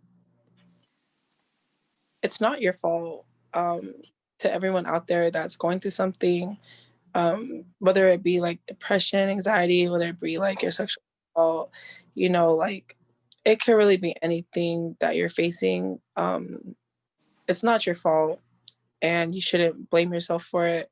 Um, you know, Sometimes like things happen in life and we don't have control over it, but it definitely helps build your character. Um, you know, I'm not gonna say that like it's easy, but it does get better.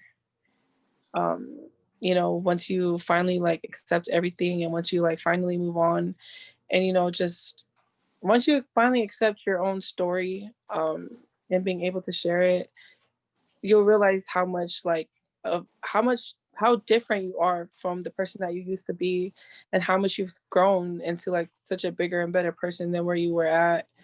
Um, I just want to say thanks for still listening to me. If we have at least one person listening, we're good. We good. Yeah, like thanks for listening. Kidding, but no, for real, like like I was saying, like it's okay to not be okay. And for those of you out there who like maybe the bully, like it costs $0 a day to be nice to everyone, especially because like you just never know what people are going through. I know for me, like 2020, like for example, like 2020 was a hard year for me, right? Like my family didn't really know a lot that was going on besides like but at the end of the day, like people show you what they want to show you. Like whether they put on like a show to like make it seem like they are here living their best life, whether they look like they're happy. Like you never truly know what demons people are fighting on the inside. So like it's so important for you guys to be kind to each other.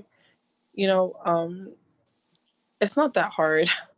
It's really not. And I just want to leave it off as, now it's time for all of us to come together and take a stand. Like now it's time for all of us to stand up together and make a change and fix everything that was broken when we got here. Because these toxic mindsets that our parents and our grandparents grew up with, like this isn't the way that we want to bring our own kids up into.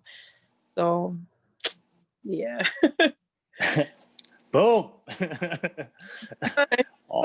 all I want to say is, I know you said it's not your fault, but it is your fault if the Seahawks lose. It's your fault. Last